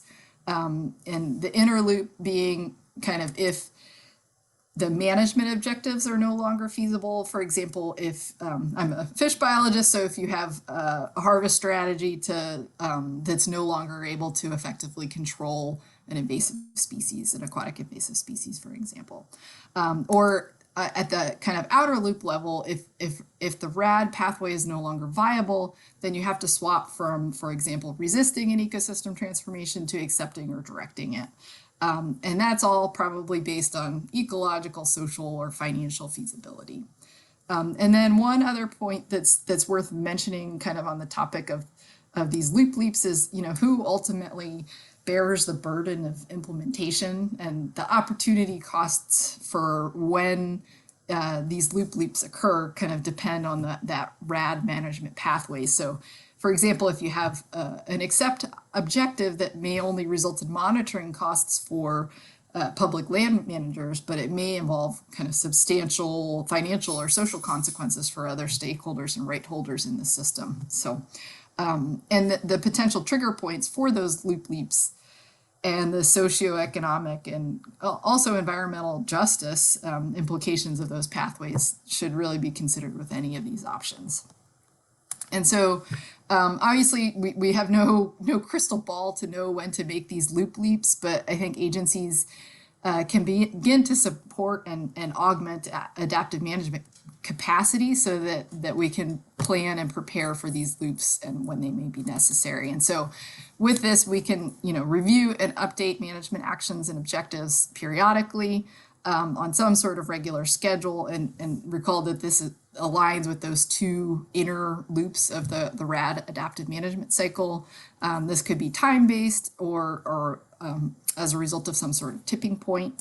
Again, we can continue to monitor, experiment, and conduct pilot studies so that we have some premise of understanding for what these no analog climates and novel communities may look like. And then we can also employ bet hedging, and I know John likes to use this term quite a bit, just in terms of using a couple different strategies at the same time. So maybe trying to maintain current conditions in one part of a system through resistance, and then accepting transitions elsewhere across the landscape. So, and then one last, just one kind of word on monitoring. This was a slide I added based on conversations that were occurring yesterday and thinking towards kind of the different types of monitoring. I think, you know, successfully deploying RAD requires use of monitoring, and in some cases different monitoring approaches to kind of think in a broader anticipatory framework. So targeted monitoring is really kind of looking at that inner loop of those more traditional approaches. And then surveillance monitoring is really that larger kind of tracking ecological processes to define those outcomes. And I know that is still quite fuzzy, but you know, the idea being that you can go down one path and then course correct when new information presents itself in terms of alternative monitoring approaches. So, and then with that, I'll just leave it with this, that you know, all of this is really informed risk taking, and you have to decide if you're, you know, if you're going to go swimming, if you'd rather know if there have been sharks in the water that day or not. I think all of this kind of harkens back to having capacity within agencies to really take on kind of adaptive management processes. So with that, I think I just had this as a reminder of the of kind of bringing things back home, and I'll leave my email there. And just wanted to flag that we do have a USGS RAD website for those sorts of resources too. So, sorry, Amanda, I think I went a little over. Oh, you're good. You're good. 1 minute over, we'll take Okay. it. That's nothing big. And yeah, we ended up having a little bit of extra time because of the presentation I had on my agenda for John to go first. So everybody did fantastic. Great job, presenters. I'm going to stop sharing your screen there, Abby. And so if those who presented today could turn on their cameras, we're going to open it up to question and answer before going into the panel discussion. And so it might not seem like much of a transition to go from question and answer into the panel discussion, but the main difference is that the question and answer block is for those participants that just went from Chris on. And so from Chris Krenz through Abby Lynch, if you have questions for those folks, we're going to do some targeted questions about their presentations. And then we're going to move straight into we've got about 15, 20 minutes for question and answer. And then we're going to move straight into the panel discussion, which is for all of the panelists, all of the speakers today. So we'll bring in Andy and Ted for the morning, and we'll have some prompts, so a theme that we're going to discuss, and we'll open it up again for everyone to ask questions in the Q&A. I do see a lot of people asking questions in the chat window. That's fine, because I see that you're getting answers as you're going. That's totally fine. But as far as having questions that I'm going to read aloud, if you can put them in the Q&A, it's a lot easier for me to see them, since there's so much dialogue going on in the chat. I don't want to lose anybody's questions, but also the note takers really appreciate having the questions in the Q&A if you can put it there. Okay, so a lot of the questions have been answered already in the Q&A, which is great. So anytime you want to scroll through and see what other people are asking, if a panelist goes through and answers a question, typing it in, it makes it go away. But feel free to add more. We have our first question here from Aldehide. He says, "Thanks, Rick. Good to see you are still involved in all this good work." So that is not a question, more of a pat on the back. So that is great. For Leslie Field from Seal Smith, what about painting roof tops white to increase albedo? Indeed, that's a really great thought. There was some years ago a very large effort to be doing cool roofs, at least in California. And I think that's still an area of ongoing work. Also cool pavements. You know, there's a lot to be done with albedo, which means brightness, reflectivity. I also had a number of questions that I've answered in the Q&A and in the chat. If you wanted me to go over any of those, if anybody asked questions, feel free to look at those. But I agree. That's important. I'm impressed with how efficient the panelists have been in answering the questions that we've been getting on the fly. So I think it's completely appropriate to revisit some of those conversations, even though you responded to the person who asked the question. I think that other participants might not have been following along to also hear your responses. So if you wanted to pick one or two, Leslie, of the questions in the chat, go ahead, and then we can see what great. Yes, and then one thing is for people join. Okay, never mind. That was a question. That's a direct message to me, and I was never mind. Go ahead, Leslie. Okay. Yeah. Well, the questions, I guess, mainly in the chat part, were about: are these toxic? Are they like plastics, which are a huge problem in the oceans? And I really deliberately chose something that was very not like plastics. I wanted something that did not was not going to attract oil-based pollutants, something that we all evolved with. And silica is one of the most abundant materials in the world. These are engineered silica. They're hollow spheres, very thin shelled of a silica glass material, which means they're amorphous. So if you're worried about, silicosis, no, it's amorphous glass, so it doesn't cause those problems. There's a lot of features, a lot of thought in that, but we continue to work with any testing we can. Somebody also asked about would you have a problem with some creatures eating them, and thinking that they well might.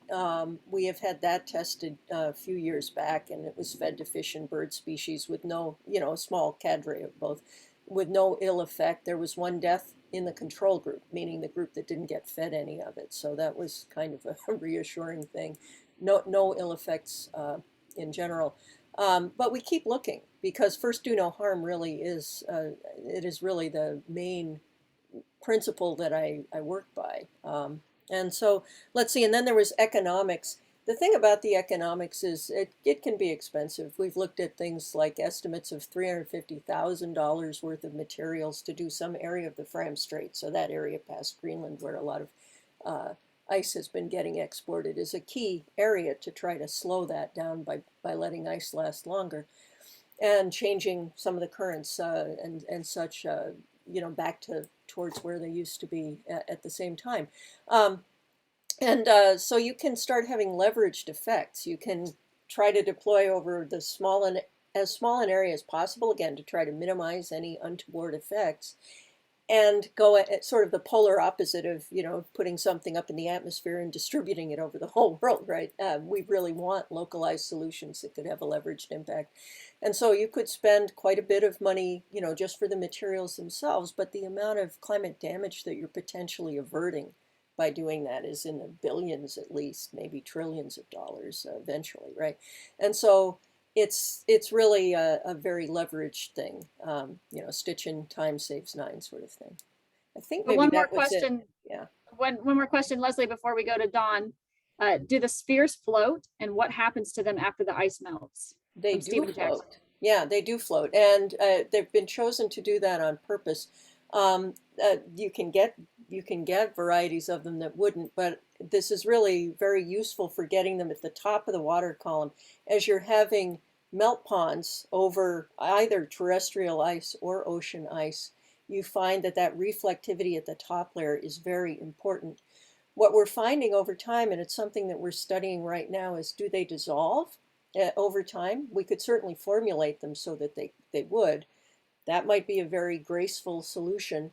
Or are they getting just blown to be a very foot-friendly form of sand on the world's beaches? That too is not a bad outcome, but all of it needs to be looked at even further. And part of what that lab in working with Arctic Ice Project, that lab in Norway is assessing is exactly what is happening to these materials. We have another student team at a college in Southern California looking at this too. Harvey Mudd College is looking at this through their clinic program, trying to assess these things as much as we can, because it looks like the solution works, and we just want to make sure there aren't any bad side effects.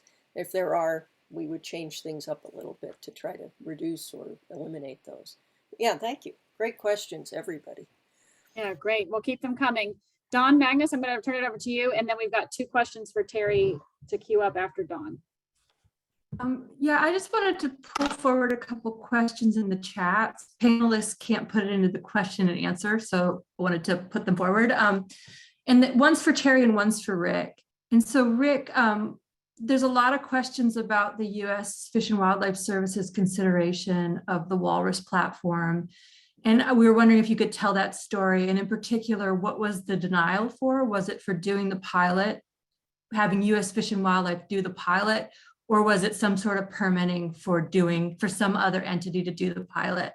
And then for Terry, just that revisiting the Pleistocene Park in Alaska idea. And I'm wondering if you're seeing any movement within the state to look at some of the bison introductions, particularly the one that's close to Yukon Delta, to see if there's any I mean, it just seems like a perfect little study to look at permafrost, and I'm wondering if you're seeing anything at the university to move that forward.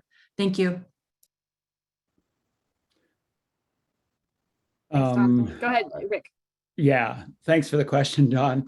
The Fish and Wildlife letter from 2015 in response to my query of them basically didn't say no.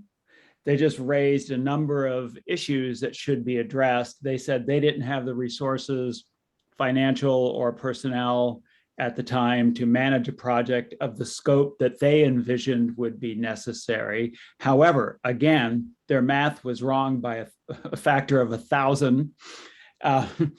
One of the rafts that we're proposing, a 5,000 square meter barge, would support several thousand walruses. So the first question is, let's get one raft out there, test it, retrofit it to where it is walrus friendly, and try it. And you know, sure, there's some permitting issues. There's potential other disturbance issues that need to be addressed. But virtually all of the issues that Fish and Wildlife Service raised in their letter saying they were not interested can be addressed. I found it a little frustrating that they simply said that the only thing they really care about is focusing on managing the shore haul outs and reducing disturbance there, as well as offshore, but not actually trying to mitigate and adapt and place a platform out there to see if walruses would use it. I'm pretty certain from what I know of walruses, they would, if it's designed correctly. The issue of a fixed platform versus a raft is an interesting one. I would not recommend any fixed platforms anywhere in the shipping lanes due to the ship risk, collision risk, such as the Bering Straits and the Northern Sea Route and such. Perhaps Hannah Shoal, it's shallow enough you could do a gravity-based platform or even a jack-up platform there. The advantage in a raft, though, is it's very portable, very movable. The idea of deploying it and retrieving it when walruses are around, well, one interesting engineering potential solution there is at the end of the summer, when the ice starts making up again, you could flood it, sink it to the seabed, let it ride out the winter on the seabed, and then in the spring, come back, pump it out, float it back to the surface, so you don't have to deploy and retrieve it every year. There are engineering solutions to this where you can minimize disturbance to walruses. And I've recommended to the Secretary of Interior just this week that they revisit the issue and seek an appropriation from Congress, approximately $10 million. I don't know what it would take, and develop a pilot project just to see if it works. I have a feeling it will, and that 10 years from now, we'll be glad we've got a few platforms out there for the walruses. So, yeah, great. Thanks, Rick. Sarah Pacina, and sorry if I said your name wrong, Sarah. She brought it up in the chat that the Fish and Wildlife Service Coastal Program has open grants right now that might be worth discussing with the Alaska rep. Great.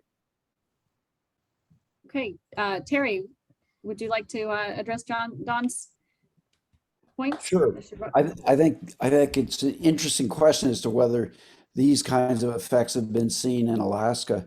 I would think a good way to start would be to start with captive populations in a fairly restricted area where you can look at the effects of substantial bison density. And then if you see those effects with abundant populations, then go out and look at free living populations and see what's going on there. Great, thanks, Terry. Another question from Seal Smith. What scale in terms of number of hectares or acres would Pleistocene rewilding need to be implemented to have an appreciable effect? I think that was very similar to what you just said about having the pilot project, but what scale would that pilot project need to be, you think, in order to see the effect? I think the pilot project could be small. One of the things about Pleistocene Park is it has fenced areas of a kilometer or less, and then it has an area that's managed for this experiment of about 160 square kilometers. But I think to have a global effect, you'd be talking about millions of animals over very extensive areas, and that raises questions of feasibility. Great, thanks, Terry. I do know that there was a lot of questions about the rewilding in the chat. So if anyone would like to bring them up again, you can retype them into the more recent version, or towards the bottom of the chat if you feel like your question didn't get addressed, or put it into the question and answer. And John, I saw you had something for Terry about rewilding that maybe we should talk about before moving on. Let me just see if I can find it. Can Terry talk a bit more about how an ungulate assemblage in the Pleistocene Park would reduce permafrost thaw? The process would be to make the snow more compact and reduce its insulative properties so that the heat could escape from the ground during the winter. So that's the goal. And the question is whether this could have a large enough effect with realistic animal densities to be important. And I don't know the answer to that one.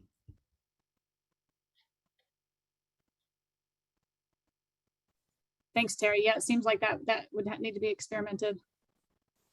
Question for Abby from Diana Strawbird.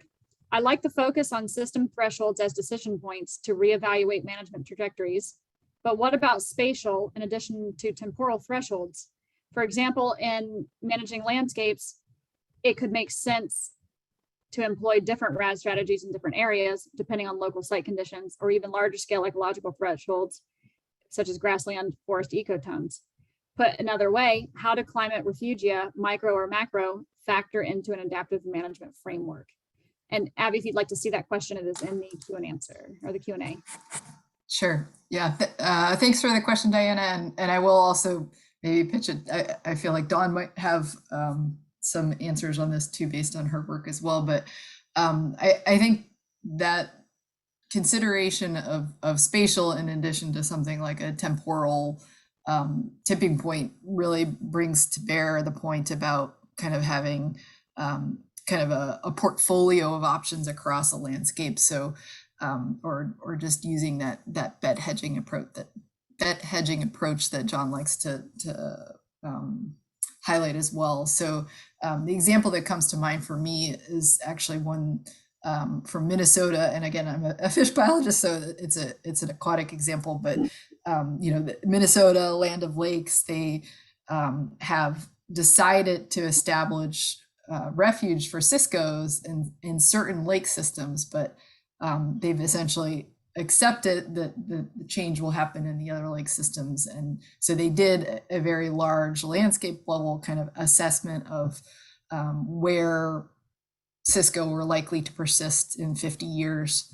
And they've chosen to kind of invest resources in those lakes while allowing the other lakes and systems to change. So I don't know if that's quite exactly the answer to your question, Diana, but I do think spatial in addition to temporal decision-making needs to factor into kind of how things are prioritized across the landscape. Thanks, Abby. Really appreciate that. Stephen Jackson has a question for Terry. Are the effects of megafauna trampling on snow albedo known, or anyone on the panel? I don't know. Has anyone else thought about that, about the albedo effects of ungulate trampling? It's an interesting point, Stephen, that definitely, given all of our emphasis on albedo earlier through Leslie's presentation, is something that should be looked into, especially if folks are looking at doing pilot studies. I think that would be a really good research question to look into. I'm sorry if I missed another part of the answer, but I actually got to hear this being presented a few years ago by the person Nikki, who is actually doing this work, and it really seemed to be all about reducing that insulation, right? So that you can actually have the coldness reach the permafrost and help lose heat in the winter. more than the albedo, I think. But it's really important work. I'm glad to hear it's going on. Yeah, great. I'm gonna go off just for a second. Can you take over? I have somebody knocking on my door. Be right back.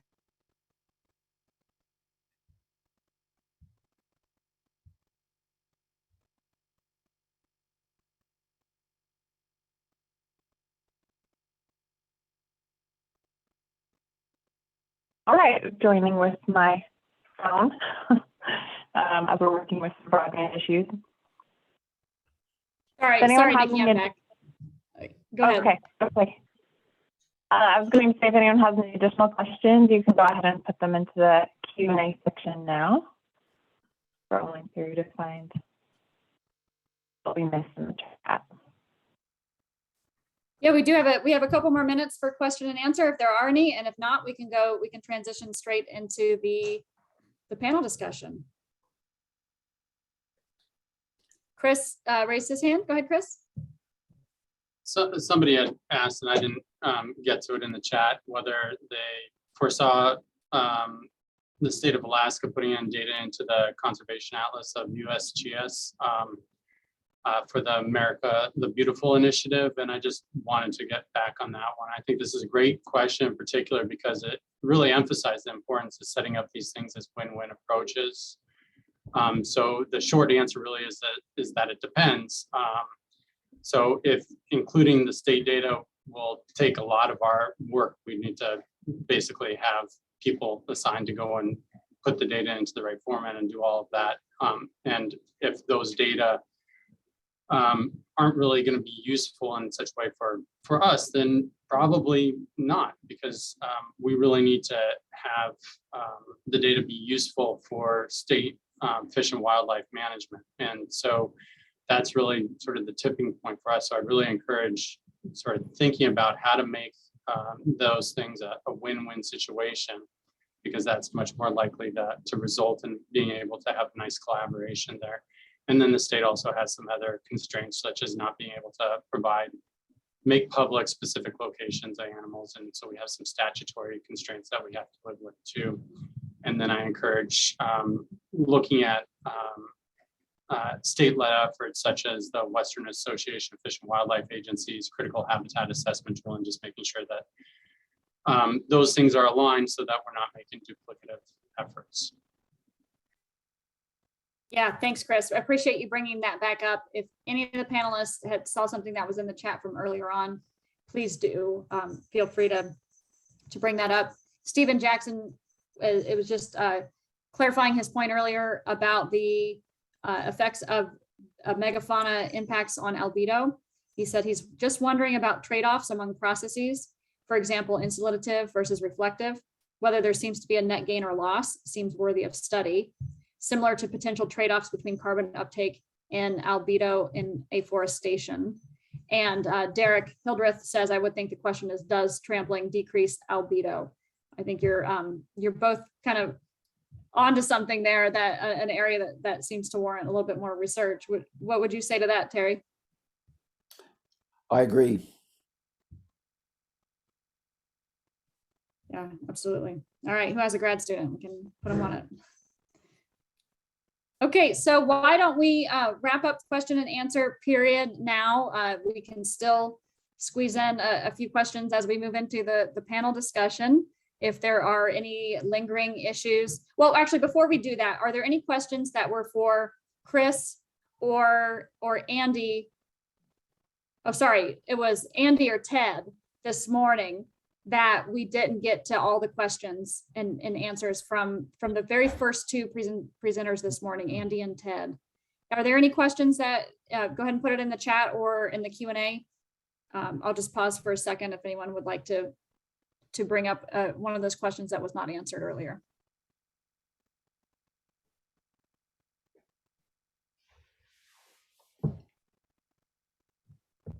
Okay, well, now we're moving on into the panel discussion. I invite all of the panelists to turn on your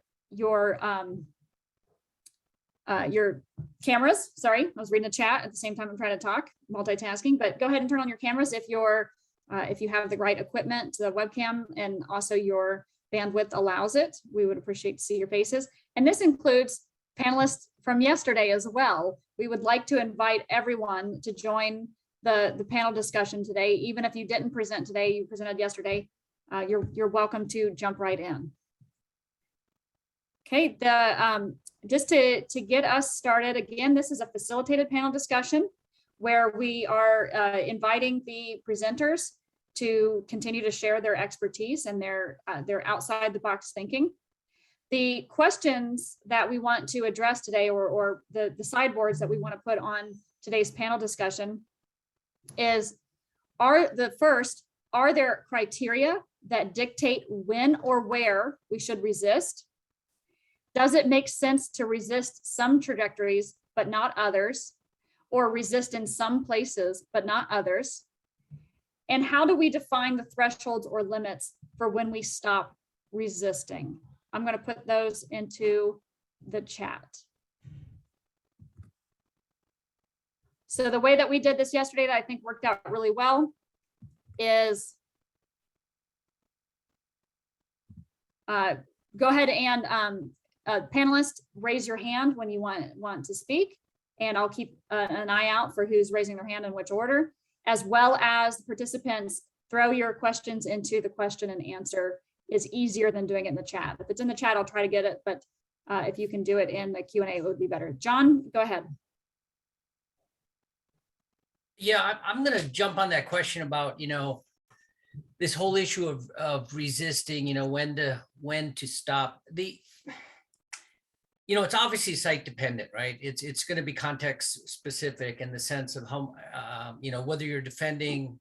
For instance, the best example I can think of is somebody yesterday talked about, how much money was being put in to defend Vero Beach, Florida, against sea level rise. And it was, on the orders of, hundreds of millions of dollars, as opposed to the $2.3 million that Chincoteague Refuge and Assateague Island National Seashore had been spending, right? And of course, the difference there is Vero Beach is defending condominiums and people's houses. There's a lot of investment there, right? And Chincoteague Refuge and Assateague Island National Seashore are preserved, are kind of viewed as wild areas that are somewhat expendable. But when I think about the equivalent of this in Alaska, one of my big focal areas has been the Yukon-Kuskokwim Delta.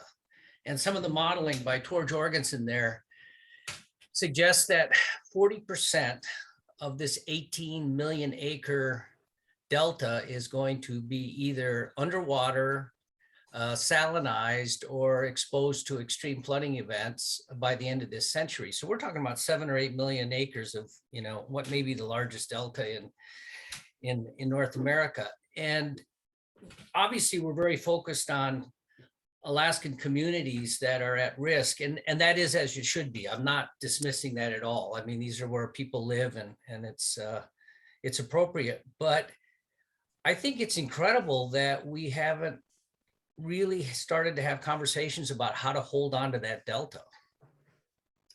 So there, there's not money involved there, but it's a big delta that supports, lots of some of our biggest North American populations of shorebirds and waterfowl, and the thing is going underwater. And I've actually challenged Fish and Wildlife Service before I retired. These are the kinds of things you do as you're walking out the door.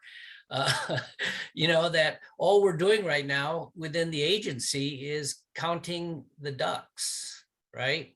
While this thing goes underwater. We already know what the answer is. The ducks are gonna, tank. Shorebirds are gonna tank. And so, when I think about the whole resist piece, I really think that, it's got to go beyond the structural things that we're trying to protect that are human, and we need to be a little bit more proactive about that. And that's why I was so very interested in having Andy give his talk on thin layer deposition, as, obviously it's a much smaller scale than 18 million acres or whatever, but nonetheless, I think that's the beginning of that thought process. Yeah, great. Thanks, John. We have a question for Andy in the chat, and I'm going to pass it over to Leslie.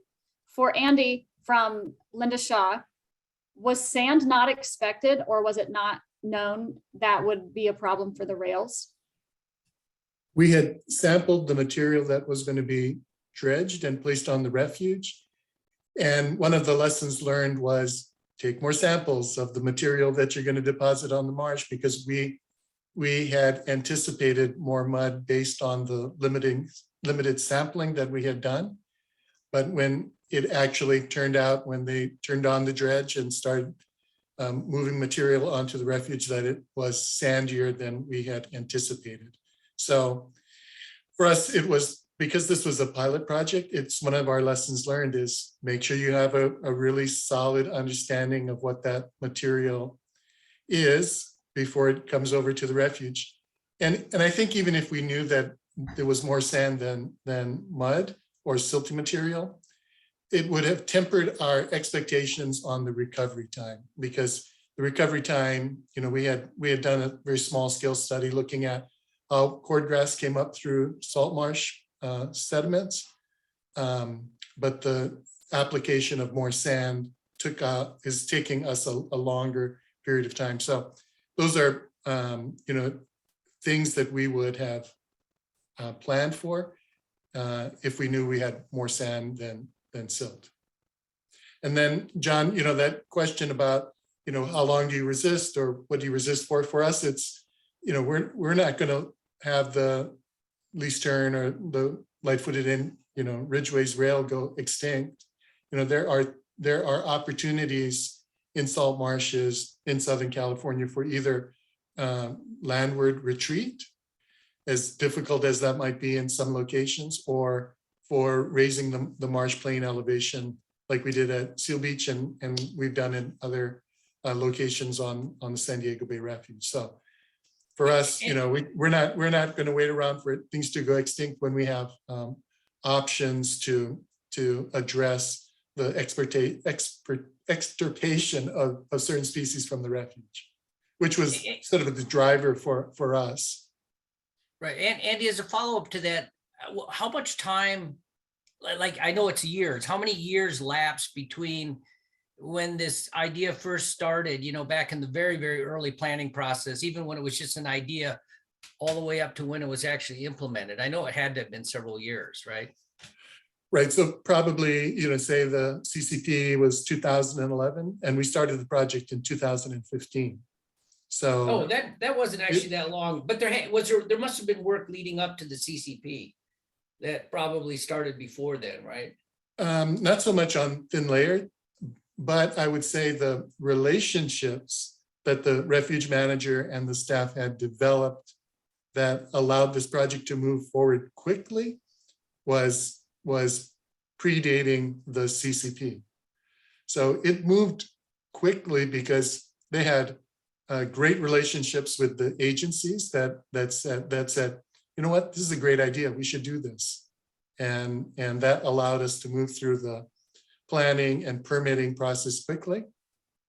And then a significant amount of the funding was related to a 5-year monitoring program. So they looked at everything from accretion to invertebrates to impacts on on eelgrass. So it I think further gave us confidence that at the end of the day we would have a solid data set on whether this technique was effective and whether we could apply it to other locations.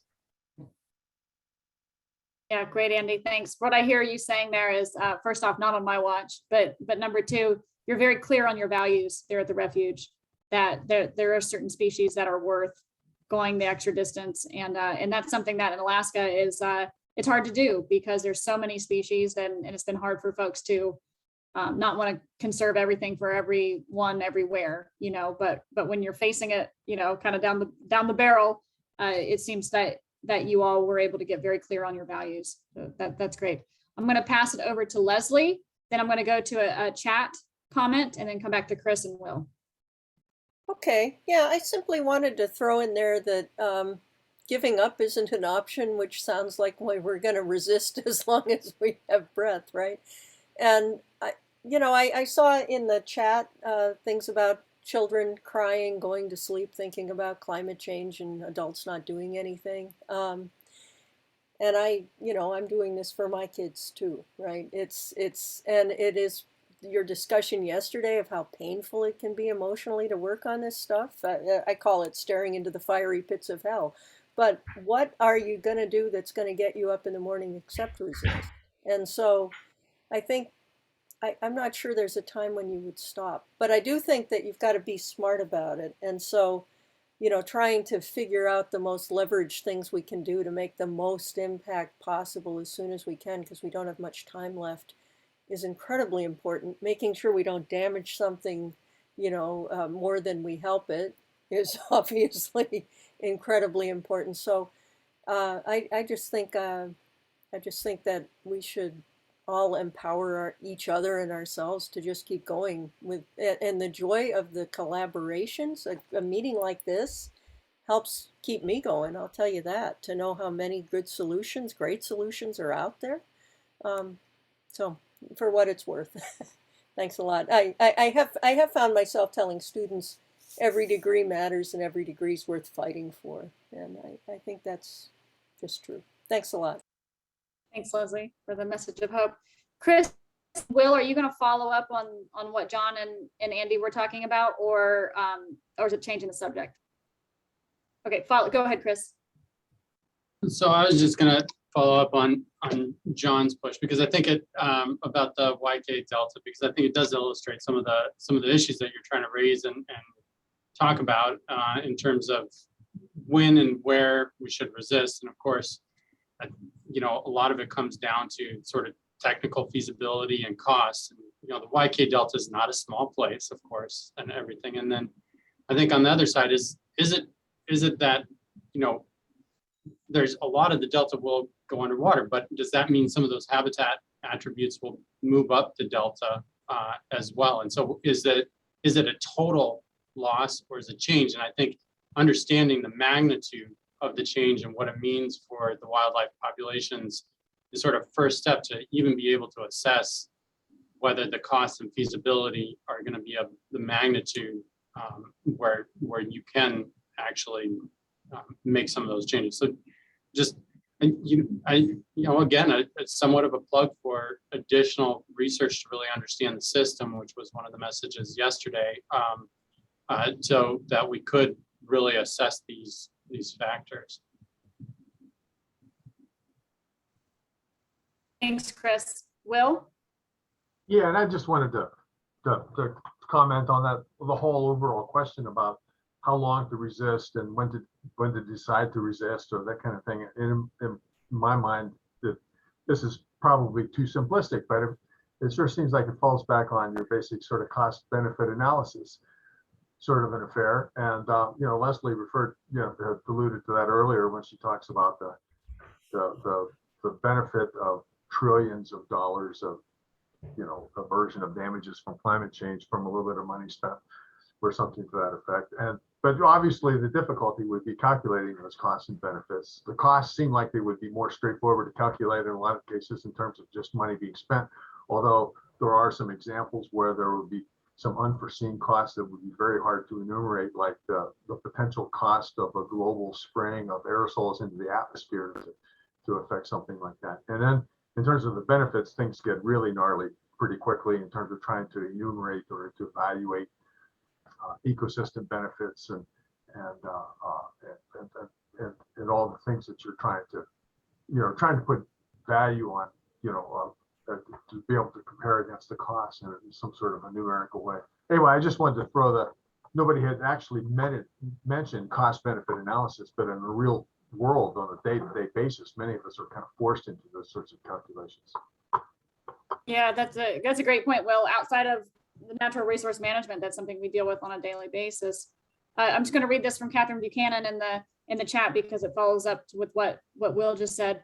A cost can be associated with the loss of the birds, which is the control of insects. Why aren't ancillary benefits included in the value of nature?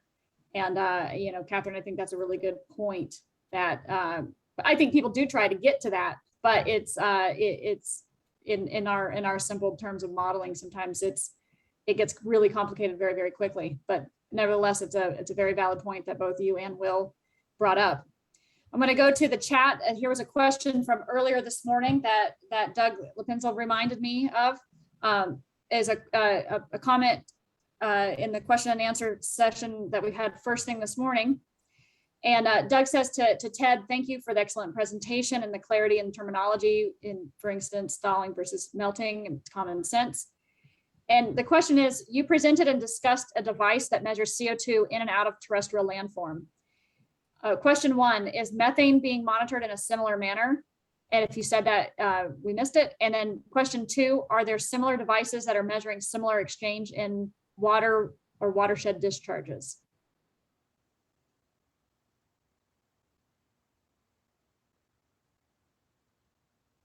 Is Ted still on?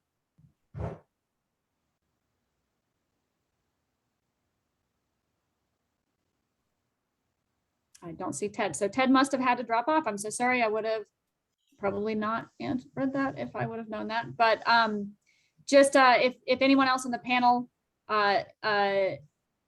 knows the answers, you know, there are a lot of different types of data loggers that are, or infrared gas analyzers that can measure CO2 and methane. But similar exchange in watershed or watershed discharges, that's beyond me because I'm more of a terrestrial ecologist. I don't know if anyone knows the answer to that, looking at methane discharge in water. All right.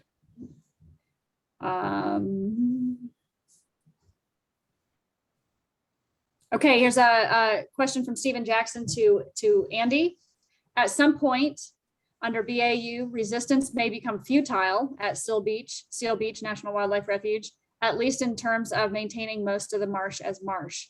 Is there a point at which you'll judge that it's time to surrender to the ocean, that it's time to reallocate resources to other marshes elsewhere on the SoCal coast? I'd be interested in hearing about trade-offs involved and what tools you have to help judge this. Sure. One of the products of the climate scenario planning was looking at the changes in salt marsh distribution, not just on the refuge, but on the neighboring Seal Beach Naval Weapons Station. And the planning also included representatives from the Navy. And so in the long term, as the refuge itself becomes more subtidal, if allowed to transgress landward onto open space on the Navy facility, we could continue to have salt marsh habitat in and around Seal Beach, maybe not necessarily just on what we consider the refuge itself. So you know, it's a touchy topic with the Navy to talk about, you know, the expansion of salt marsh onto their property, because they are enclosed in a very small space at the weapons station as well. But you know, the planning and the scenario modeling does look like we could have continued salt marsh in and around Seal Beach if you know, we can expand onto the Navy property. And then, you know, other salt marshes are going to be under similar threats throughout the Southern California coast. So, you know, the idea of what we did at Seal Beach was let's see what those possibilities are, because there's lots of dredging projects. There seems to be no shortage of construction activity along the Pacific coast where we could do thin layer sediment deposition or raised nesting areas for terns or plovers or other migratory seabirds and shorebirds. So so there are trade-offs. You know, clearly the Navy would have to, you know, change some of their practices, but because of its strategic importance, there may be things that we haven't even considered that the Navy may implement to, you know, prevent you know, sea level rise, you know, past Pacific Coast Highway, for example. Thanks, Andy. That's such a fascinating system, but it's interesting that, you know, it lends more credence to the idea that you have to work with your partners and not just work within your silo of a particular refuge or a particular agency. Catherine Buchanan mentioned earlier when John was talking about seawalls on Vero Beach, she mentioned that Miami Beach costs have been over $1 billion total. Thank you for reminding us of that, that these costs are quite real in terms of dollars. And we're going to come back around to cost benefit analysis again here in a minute, because I see a couple of people are continuing to ask questions about that. But to go in order, Seal Smith says, for all the panelists, do you see potential for RAD to be used as a tool for private landowners, farmers, permaculturists, and other affected communities and engaged in climate adaptation? If so, what needs to happen for it to be expanded and shared?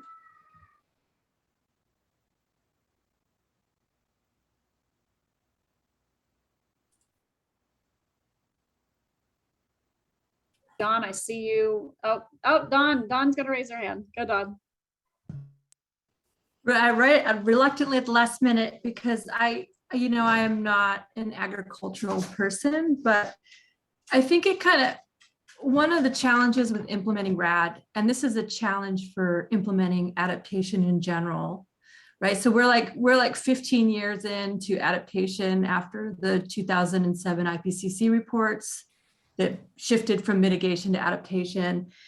And yet a lot of what's been implemented is business as usual sort of stuff, right? And I think there's lots of reasons for that, but one is this mismatch between the regional climate effects and then that we're working in path-dependent contingent landscapes, right? So we can't talk about our place in that region without knowing if it burned last year or 100 years ago, without knowing those legacies, the topography. And so it kind of pushes RAD down to, I don't think we can talk about RAD effectively without being in a particular landscape, and especially when we're thinking about the trade-off and choices in terms of what do communities want? What are our neighbors doing? What are the realities of the money we have? And so just pointing out this paradox, because I think it gets at the spatial scale issues and alluding to, we need to have these larger portfolios because we have to be making decisions about our piece of land. But, Katie Clifford, who's a social scientist who worked with us, one of the challenges managers talk about is, how do I know to invest here if I don't know what's happening in the larger region? Am I just pouring money into something that, if it's a regional change, it's a drop in the bucket? And so I don't have great answers to this, but just to say that, I think it speaks to some of the challenges of applying it to other places too. I think conceptually it's really useful, and yet all the issues that make implementing adaptation sticky are there for everybody.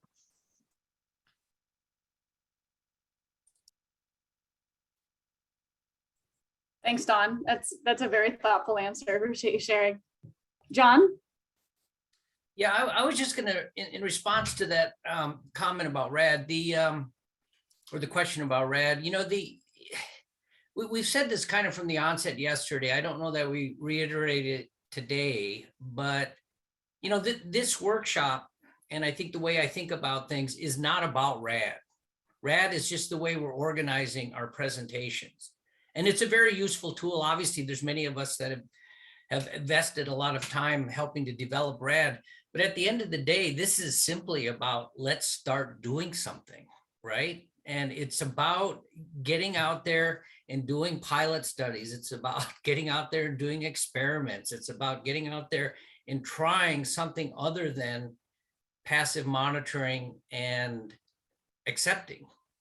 And if RAD works for you, more power to you. If it doesn't work, it doesn't matter, right? I mean, the bottom line is, let's just start doing stuff. We need to take risks as a society because we're getting hammered. Everybody knows this. And I think it was Leslie Field talked about the fact that, we can't just sit here and watch this happen. Yeah, good point. Before I go to you, Andy, I want to read a comment from Tom in In the chat, Tom Paragi says there's a growing field of regenerative agriculture that is using private lands, livestock husbandry to increase carbon storage and manage soils within other practices that conserve pollinators, reduce water use, etc. One of the better known groups coordinating the research and outreach is Kivera Coalition in the Southwest US, and he put in the a link into the chat window. So thank you for that. And then Andy.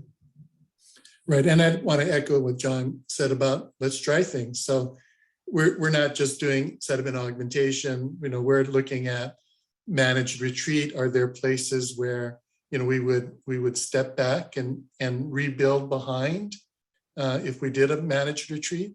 And then we've done projects where we've scraped the nice sand off nesting islands for least terns, raised it up, put the sand back on. So, you know, there are lots of opportunities, like John was saying, to try things, test them.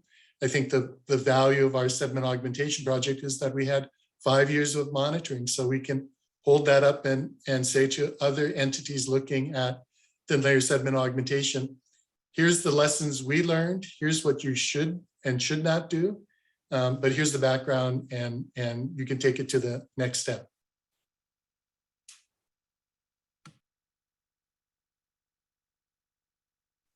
Great. Thanks, Andy. Right. Catherine Buchanan says, is there an agency that is monitoring the rate of loss of trees throughout the United States and correlating the loss of trees to temperature change in the areas? Will, I'm looking at you. I could respond to part of that. Okay. That would the one system that pops into mind immediately on that would be the forest inventory and an analysis system, which was run by the USDA, U.S. Forest Service. And it's basically a national forest inventory, a series of permanent plots scattered in all the forested regions nationwide. So they would be monitoring trends occurring in the forest. And one thing and another, there's probably, I'm sure there's other systems and other agencies and other involved with various aspects of it, but that's the one I can think of in terms of a comprehensive forest inventory nationwide. In terms of whether they're trying to correlate that with temperature changes in the areas, I don't know anything about that.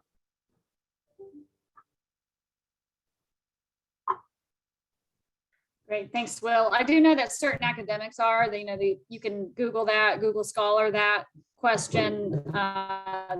There are people that do study not only loss of trees, but tree migration and forest dynamics and correlate that with temperature.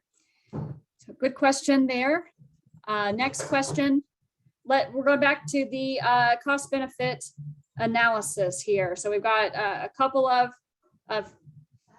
question and answers, and then Leslie, we're going to get to these, and then we'll come to you. Some of these folks have been waiting for a little while.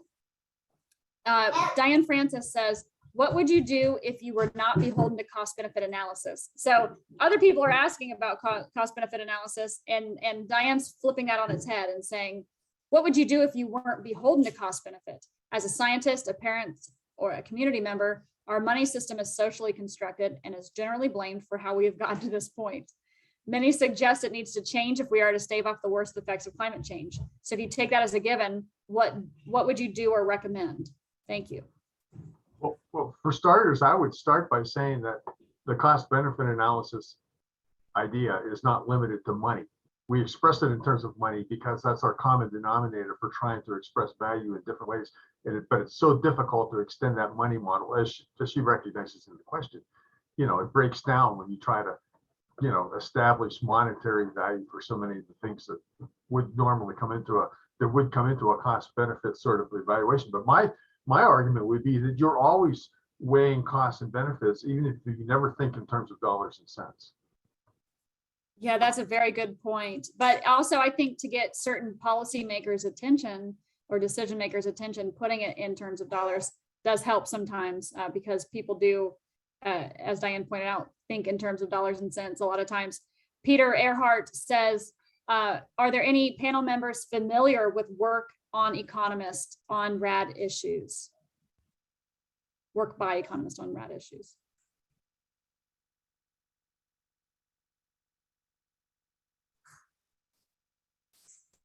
I'm hearing none, unless I'm totally frozen and you guys can't hear me. Okay, I see people moving. All right, you never know on Zoom. Sometimes when it's quiet, you're like, wait, maybe I'm the only one that's being quiet. One more thing on the cost benefit, and then we're going to go to Leslie. Catherine Buchanan says, just one more example of value of an ancillary benefit that can be quantified if they're lost are wetlands. Wetlands are used for flood control, pollution prevention, refuge for birds, etc. The monetary benefit of wetlands should include the value of the homes that exist because of flood prevention. The fishing industry relies on preventing pollution from entering the surface waters. Birds bring birders that give business to hotels and restaurants and for insect control. Very good point. So with that, I'm going to pass that to Leslie. Okay, yeah, thank you. I just wanted to put out an invitation. It occurs to me, the people who are talking about let's try things, let's actually get out there and make a bigger pie, right? Which is where I live too, is like what kind of new thoughts could bring out a new solution that might make things better, right? Your group is phenomenal. I have been enjoying this immensely. There's another group called the Healthy Planet Action Coalition, HPAC, which has really some environmental heroes internationally visiting to by Zoom once a week, give some or once every couple weeks, give some really impactful presentations. And if anybody's interested in getting connected to that, we have Tom Goreau today. We've had Rafe Pomerantz, Mike McCracken, really well-known names in the U.S. at least, giving digests of what they do. David King, Sir David King over in the UK. So if you're interested, I left my email in the chat, and I could connect you up with the guy who runs this if you want to join in and hear what people are doing about climate interventional solutions. So for what it's worth. Excellent. Thank you, Leslie. Mita DeWitt puts into the chat that relatives, not resources, applying an Alaska Native lens to climate sovereignty, economic justice, and healing. So that goes, that speaks pretty loudly, I would say, to the idea that not everything is in terms of cost benefit needs to happen in terms of dollars and cents. And Mita, I see your hands up. Chris, I'm going to skip over you real quick to get to Mita because I just read her comment, and I'll come right back to you, Chris. So Mita, go ahead. Thank you, Amanda. So that statement actually goes with the link that I put in there. Ruth Miller, Margie Dashevsky, and I were able to write an article for the nonprofit quarterly. That's the title, Relatives Not Resources, Applying Alaska Native Lens to Climate Sovereignty, Economic Justice and Healing. And it discusses lightly the traditional concept of natural partners, the environment, plants, fish, animals, birds, all of it, as economic partners or partners in the system. And so for this conversation, we start delving into how do you monetize these things. It doesn't give a prescriptive narrative, but it discusses that traditional concept. Great, thank you. Barrett, thanks. I think that brings that full circle. Chris, go ahead. I just wanted to touch on sort of the cost benefit analysis part of this, and not, trying to put blinders onto that. And I guess what it really comes down to is a lot of the cost benefit analysis is about evaluating values in some sense, and that all these decisions, whether you want to address these things or not, they're all value-laden decisions, and sort of what does society want to see things look like, and that ultimately is the bottom line here. And while this group here that I'm a part of really values all those changes, until we get more people sort of accepting those values, it's going to be hard to see a lot of these changes happen on the ground, because they're all value-based decisions, whether or not you want to spend this much money to do X or Y or Z. Yes, very, very good point. It's all values-based decisions. Leslie, would you like to respond to Catherine before we move on? Was she the one who was asking about saying yes, that she's interested in the HPAC? I'm writing something over in the chat because I kind Oh, of, yeah. Okay, yep. yeah, I definitely. kind of Okay, blew so it on answering online for the other one, Q&A, sorry, but look in the chat, Catherine. Basically, I'm Okay. saying anybody who's interested in this, please just put your email in the chat along with the, along with the idea that you want to be connected with HPAC, and we'll do that. Thanks. Perfect, thank you. Yeah. All right, so Catherine is saying, let's change the narrative, and I think we're going to do that first with Kristen DeBoer's comment. She says, to John or others, what do you think are the major barriers for managers and biologists to taking risk and conducting experiments? How can we help overcome these or facilitate a culture shift? Well, I've been aware of this barrier for a while, and I don't see it on the part of the public. I see it very much in the agency world. A lot of my former colleagues, we've in fact in the Alaska regional office of the U.S. Fish and Wildlife Service 2 or 3 years before I bailed, we started a group called the Anthropocene Working Group, and the whole point of that was to start an internal dialogue within Fish and Wildlife Service here in Alaska to begin thinking about alternative ways of doing business. Basically we were trying to change agency culture. And along that line, some of it is, rather than being, all agencies to a certain extent are risk adverse. Nobody likes to get sued, right? But I think within the agencies, we need to promote a more risky culture. We need to take chances. And they need to be, calculated chances. I'm not saying go out and just do anything, but we need to be willing to take these risks. And a really good example is, Rick Steiner's proposal to try a floating platform for walruses. I don't know why we're afraid to try that. That to me is like a no-brainer. It's like let's make the effort. If it fails, it fails, and that's the end of the story. If it succeeds, maybe we can scale it up. So anyway, I think the barriers start to a certain extent within the agencies, and it's not really a public problem at this point.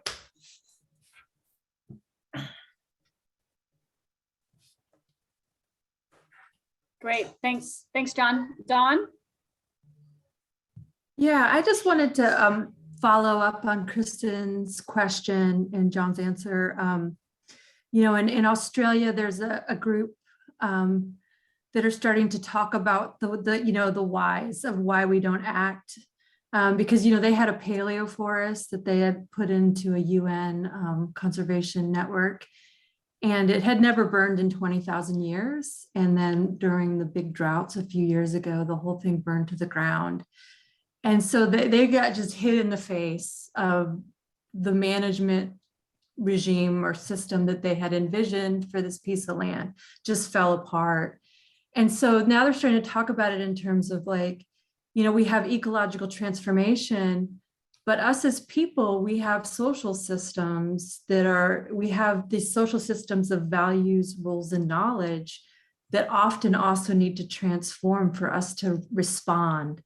And my social science friends that I've been working for, within agency, are talking about, one way to get at that is constant upstream deliberative engagement. And so we're moving into more complex, spaces while we're working together. When we could look to historical condition, there was something we could look at and study and feel together. Whereas some of these futures, there can be a lot of disagreement internally, within an agency about, how people have different knowledge about what the future might look like. And so we need to be talking to each other to learn, to get these different perspectives, and then to get that clarity so we're ready to act. And and so just acknowledging that this is, can be a problem of imagination, because sometimes we don't even know the blinders that we have on. And especially for those of us who've been trained as conservationists, a lot of that worldview is linked to historical condition. I mean, I had it was almost like a crisis of faith when I first started engaging with climate change, because giving all of that up has been like peeling an onion.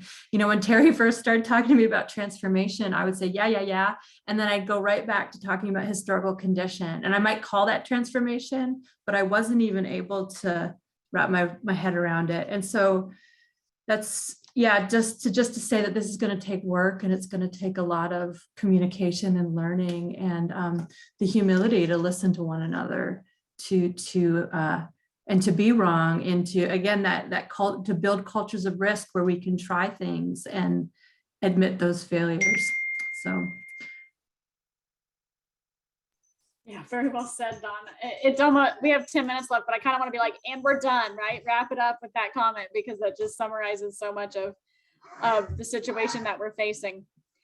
John did put a reminder in the chat that said, for folks who can stay past noon tomorrow, we are going to have a conversation on next steps. So be thinking about that tonight and tomorrow while you're having breakfast, and through the conversations that we're going to have tomorrow. We will still have the panel discussion. We'll still have question and answer.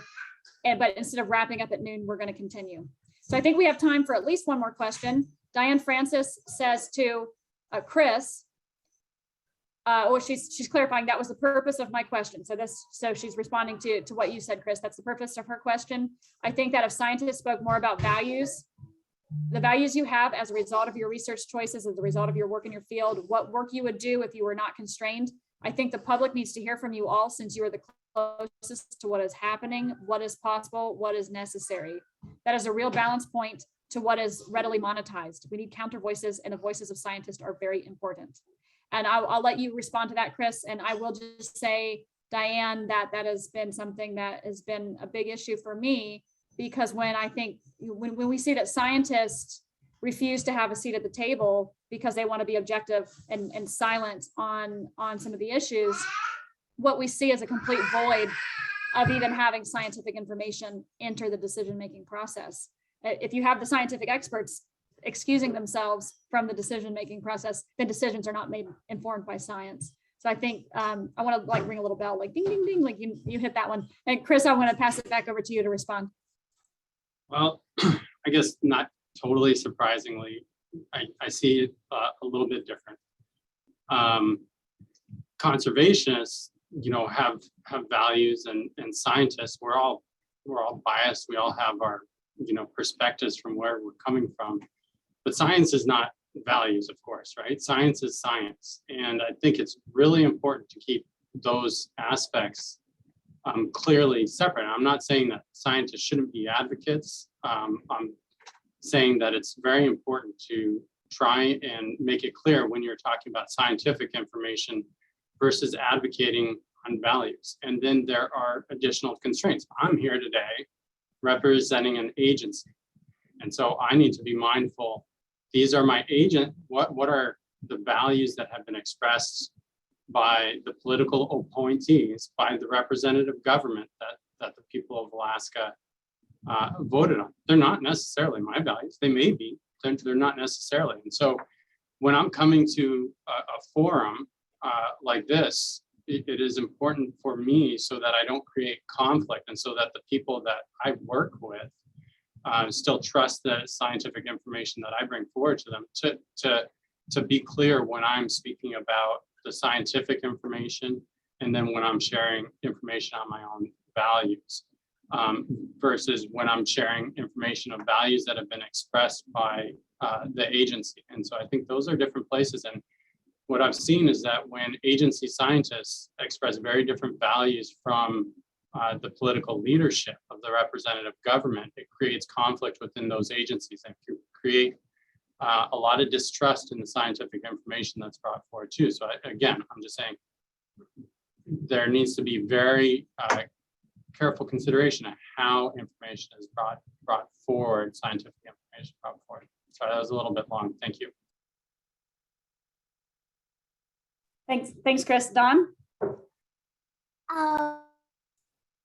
Yeah, just to follow up, I agree with everything Chris said, but, I was in a PhD that was interdisciplinary. So we had social scientists and ecologists and hard scientists. And one thing that was helpful for me is, social scientists, they always start with the why they're framing problems in the way that they are. And so I would say, yeah, science can be objective, but we always need to be conscious of the values that frame the problems we're asking, because the data that flows out of those, it's going to be different depending on that. And then just to say, like, that's not to throw out science as a process, right? It's an amazing way to learn about the world, to be honest, to really challenge one's assumptions. But how, instead of talking about objectivity, what I like to talk about there is rigor, right? That the work, the science we do is transparent and repeatable, and so therefore rigorous. And so those are just things that over the last decade I've thought about, because it does get so, it's hard as a scientist, how in this new world where we're solving problems in real time, how do we find those, how do we define our role and think about science in those spaces? Yeah, thanks, Dawn. That's a big one. And I think that you framed that very well. It's not about not being objective or not having values. It's how do we frame that, and how do we navigate that world. And I know Terry talks a lot about that, about a changing role of scientists and managers, from the changing role from scientists of just being here, I'm getting information and I'm handing it to you, do whatever you want with it, to being more engaged in the process. And providing expertise, but maintaining the rigor and the trust and accountability that Chris brought in. So I'm having a baby meltdown. Hi, everybody. Working from home, Zoom, that's our new world, isn't it? So we are getting close to the top of the hour. We'll take one more question, and I do apologize we didn't get to everybody's questions. Seal Smith says to the panel, how can paleontology inform future adaptation scenarios and efforts? And Seal, I was actually originally trained as a paleoecologist. I was looking at fossilized pollen in lake sediment cores, and using those to reconstruct historic climate vegetation dynamics, and then using that to validate models of climate change and climate impacts on vegetation, and then using that to help project into the future. John also has a comment on that. Yeah, let me just put in a plug. Tomorrow morning, I think the first speaker out of the box is Steve Jackson, who's going to be talking about ecological transformation. And this guy is a paleo ecologist, and it's going to be a great talk. I'm plugging for that. Yes, that is a great segue, and I think a great way to wrap up, because the answer to that, Seal, is stay tuned. And you're absolutely right, John. Stephen Jackson is one of the big of the bigs in the paleontology world, in linking that to climate impacts. So thank you all for your time. I apologize again, we didn't get to everybody's questions, but it's been an extremely wonderful session and a lot of interesting ideas. Nicole, I'm going to pass it to you to say any closing remarks. Yeah, thank you, Amanda. Thank you to all the presenters, both from today and yesterday during the panel. We're really excited for tomorrow, the last day. We'll start right at 8 a.m. to learn about ways that folks are considering directing change. Again, between 12 and 1 p.m., if you are able to stay at Boston, Alaska time, we will have that kind of open forum, next steps discussion. If you have any questions between now and then, feel free to email me. I'll put my email in the chat. And we will have the recording of this available early next week. So thank you so much, and we'll see you bright and early at 8 a.m. tomorrow. Oh, and one other thing for viewers, the panelists obviously can't hear your words of encouragement and thanks. So if you would like to say thank you to the panelists, feel free to throw those in the chat, and that's kind of our virtual applause. So we're all online. Thank you. And I'm going to stay online for a couple more minutes to receive those thank yous and send those to the panelists. But you're welcome to hop off. Thanks, everyone. Thanks for sticking with us through the day. Thank you. Wonderful. Take care.